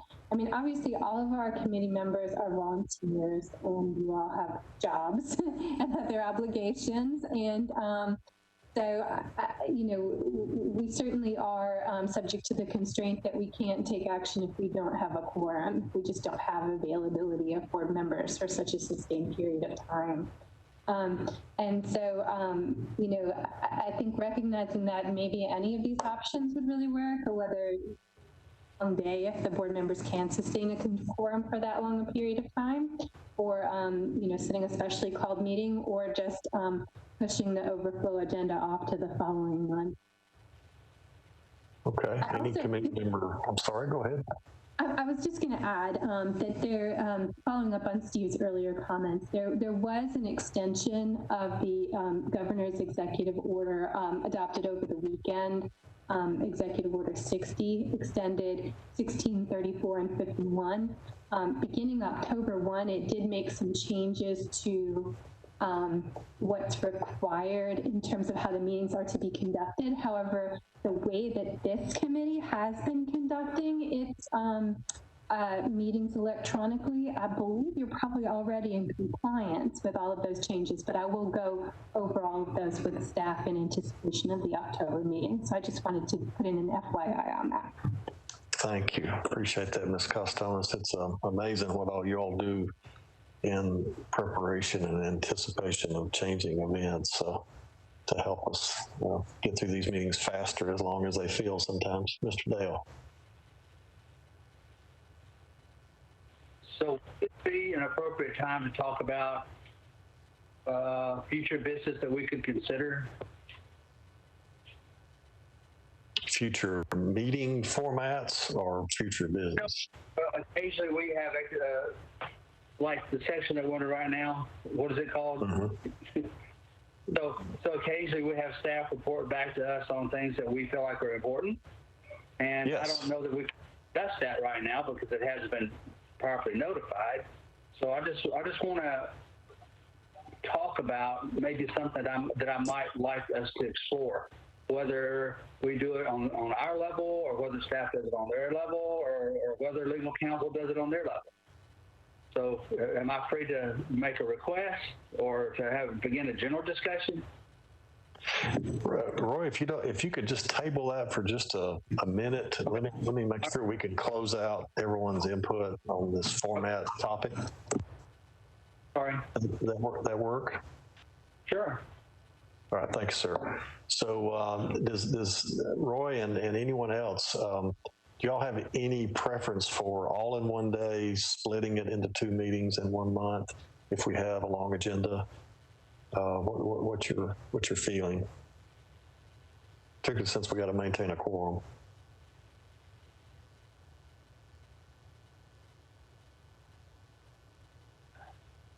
Yes, Ms. Maddox. I guess I don't really have a preference either way, honestly. Okay. Yeah, I'm kind of in the same boat. Ms. Stokes? Yeah, I mean, I could make either work as long as we knew well in advance. You know, if there was a month where we added a second day, as long as we had plenty of lead time. Okay. And I guess the same is true of our afternoons, because I typically assume we're not going to go past lunch. Yeah. Ms. Adams-Taylor. Yeah, I was going to say the same thing. As long as we have advance notice, we all kind of set out time enough for me from here to noon. But if we have an advance notice that we may have to split it, that would be great, just in case other meetings pop up or we have other commitments as far as committee meetings that we have to attend as well. All right, thank you, ma'am. All right, so Mr. Dale, do you have a preference? I'm very flexible. It's whatever y'all choose. Fine. Okay. All right. Yeah, I'm leaning a little towards doing it all in one day just because I need to kind of orient my brain to focus on this once a month activity. For me, I have to do a lot of pre-reading to make sure that I understand the flow of the discussion and try to anticipate some things that might take us off track. I know this meeting has certainly gone on for about almost 4 hours now, but it could have gone on a lot longer if I don't do a little bit of homework and thinking about how it could go awry. So, but I will make 2 half days work if that makes it easier, particularly on staff. But 1 day might be a little bit easier for me. So, but advance notice I think is critical for all of us because we all have day jobs. So, all right, is that enough feedback, Mr. Mishu? Perfect. I know how to move forward with it. All right. So the earlier you can tell us, the better. But it sounds like we all need to plan on, at a minimum, setting aside most of the day next month, at a minimum. All right? No, sir. It would be the month after that. I mean, excuse me, the month after that. Yes, that's right. I forget how well ahead you all see this crystal ball forming. So the cloud and the crystal ball. Okay. All right. So the month after that, so that'll be the October meeting. The November meeting. We would expect to last at least a day. Okay. All right. Mr. Dale. you have the floor. Introduce the topic. Okay, so I just went and looked at the zoning code, and I typed in stormwater buffer. I didn't see anything in the zoning code at all. I was just wondering, maybe staff can look at this or legal can look at this. It seems to me that, we have a metro on, when we go to GIS, there's a zoning layer that shows all the zoning, that maybe they could have a tab on that like Stormwater has that basically says regulatory buffers, because that's where people would probably look. I don't think they would look under Stormwater or maybe even understand that. Or maybe the zoning code even needs to have another section that refers to stormwater buffers. So that's something I'd like for staff to consider, or maybe for Teresa to sound back on. Doesn't have to be done now, it can be done in the future. But I would like, personally, would like for the public to be able to be more aware of possibilities of regulations that could affect any purchase of property or development of property easier. All right, thank you, Mr. Dale. Is that it? All right. Would you like to put that in the form of a motion for some kind of study committee assignment? Or I don't personally dictate something that the committee is not, in support of. I can't help it because of my nature of problem solving. If I see something that needs to be addressed, I want to address it. But if the committee doesn't feel like that's an urgent matter or something we need to discuss, then I don't want to send staff on a personal mission. So it's just something I noticed today based upon the things that we've heard, and based upon people within the community saying, I didn't know that was there. You know what? I wouldn't know it was there either, probably, if I didn't have a little knowledge about it. And so I think that it's incumbent upon us maybe to add a layer. It's easier. And most people, when they're looking at property, if a client calls me about a property, the very first layer I turn on is the zoning layer, very first layer. And that's probably the best place to put this, yet this is not referenced in the zoning code, I don't think. So I'm just looking for feedback. What other committees feel like this is not. Thank you, Mr. Dale. Yeah, I'm going to propose a motion for the committee to consider that staff go and as concisely and as efficiently as possible, just examine ways that particularly residential lot buyers can receive a prompt. In behavior change, we call prompts things that get your attention without you having to really think about it or look for it, like the little decal on the sink that says "wash your hands" to all restaurant employees. If they could identify a point where either in the Registry of Deeds office or in some type of real estate transactional, metro real estate transactional process, to where buyers can be notified as early as possible to be prompted to go examine the free, easy to toggle on, toggle off GIS resources that are available to them. And then, or then maybe even work out, just a little tip screen with planning, that would kind of coach them through a few steps. Those are just kind of straw person proposals of what types of things could come out. But I guess my motion would be, can staff look into what could be done to give residential property buyers some early notice about buffer implications?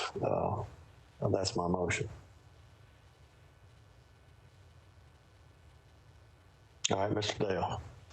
Okay. I want to second your motion with a little caveat. Maybe it would be impossible. It would be impossible for staff to notify everybody of every type of buffer. So I'm not including stream buffers because those required delineations. I'm just basically talking about regulatory buffers. If we have a floodway and we show floodway to show, to indicate the adjacent buffers, that would be much easier for, for Metro or staff to determine that. Trying to go to a greater level than that, I think opens Metro up to scrutiny, because they may indicate a stream buffer somewhere where there's not, and then not indicate a stream buffer where there is one.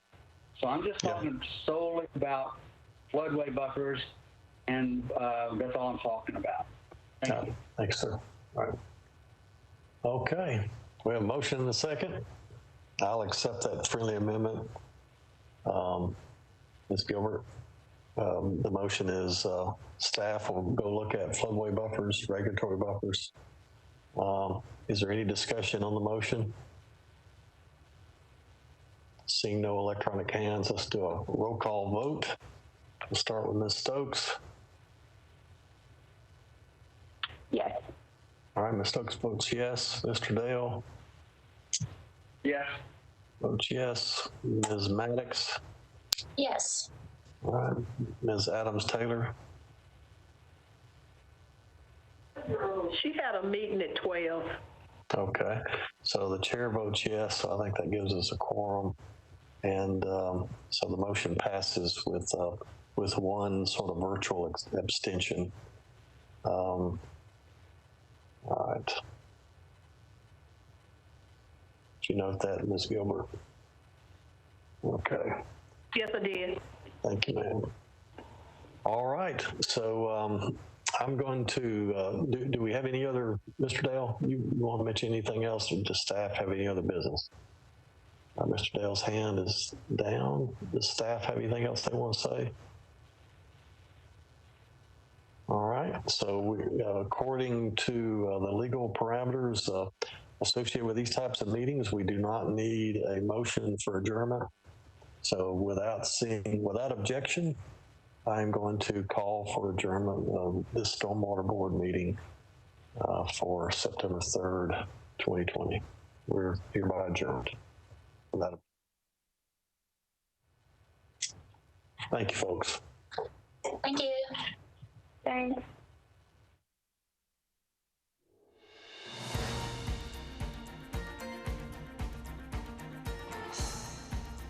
This has been a service of the Metro Nashville Network. If you would like to see this presentation again, or for more information about this and other programs, visit nashville.gov.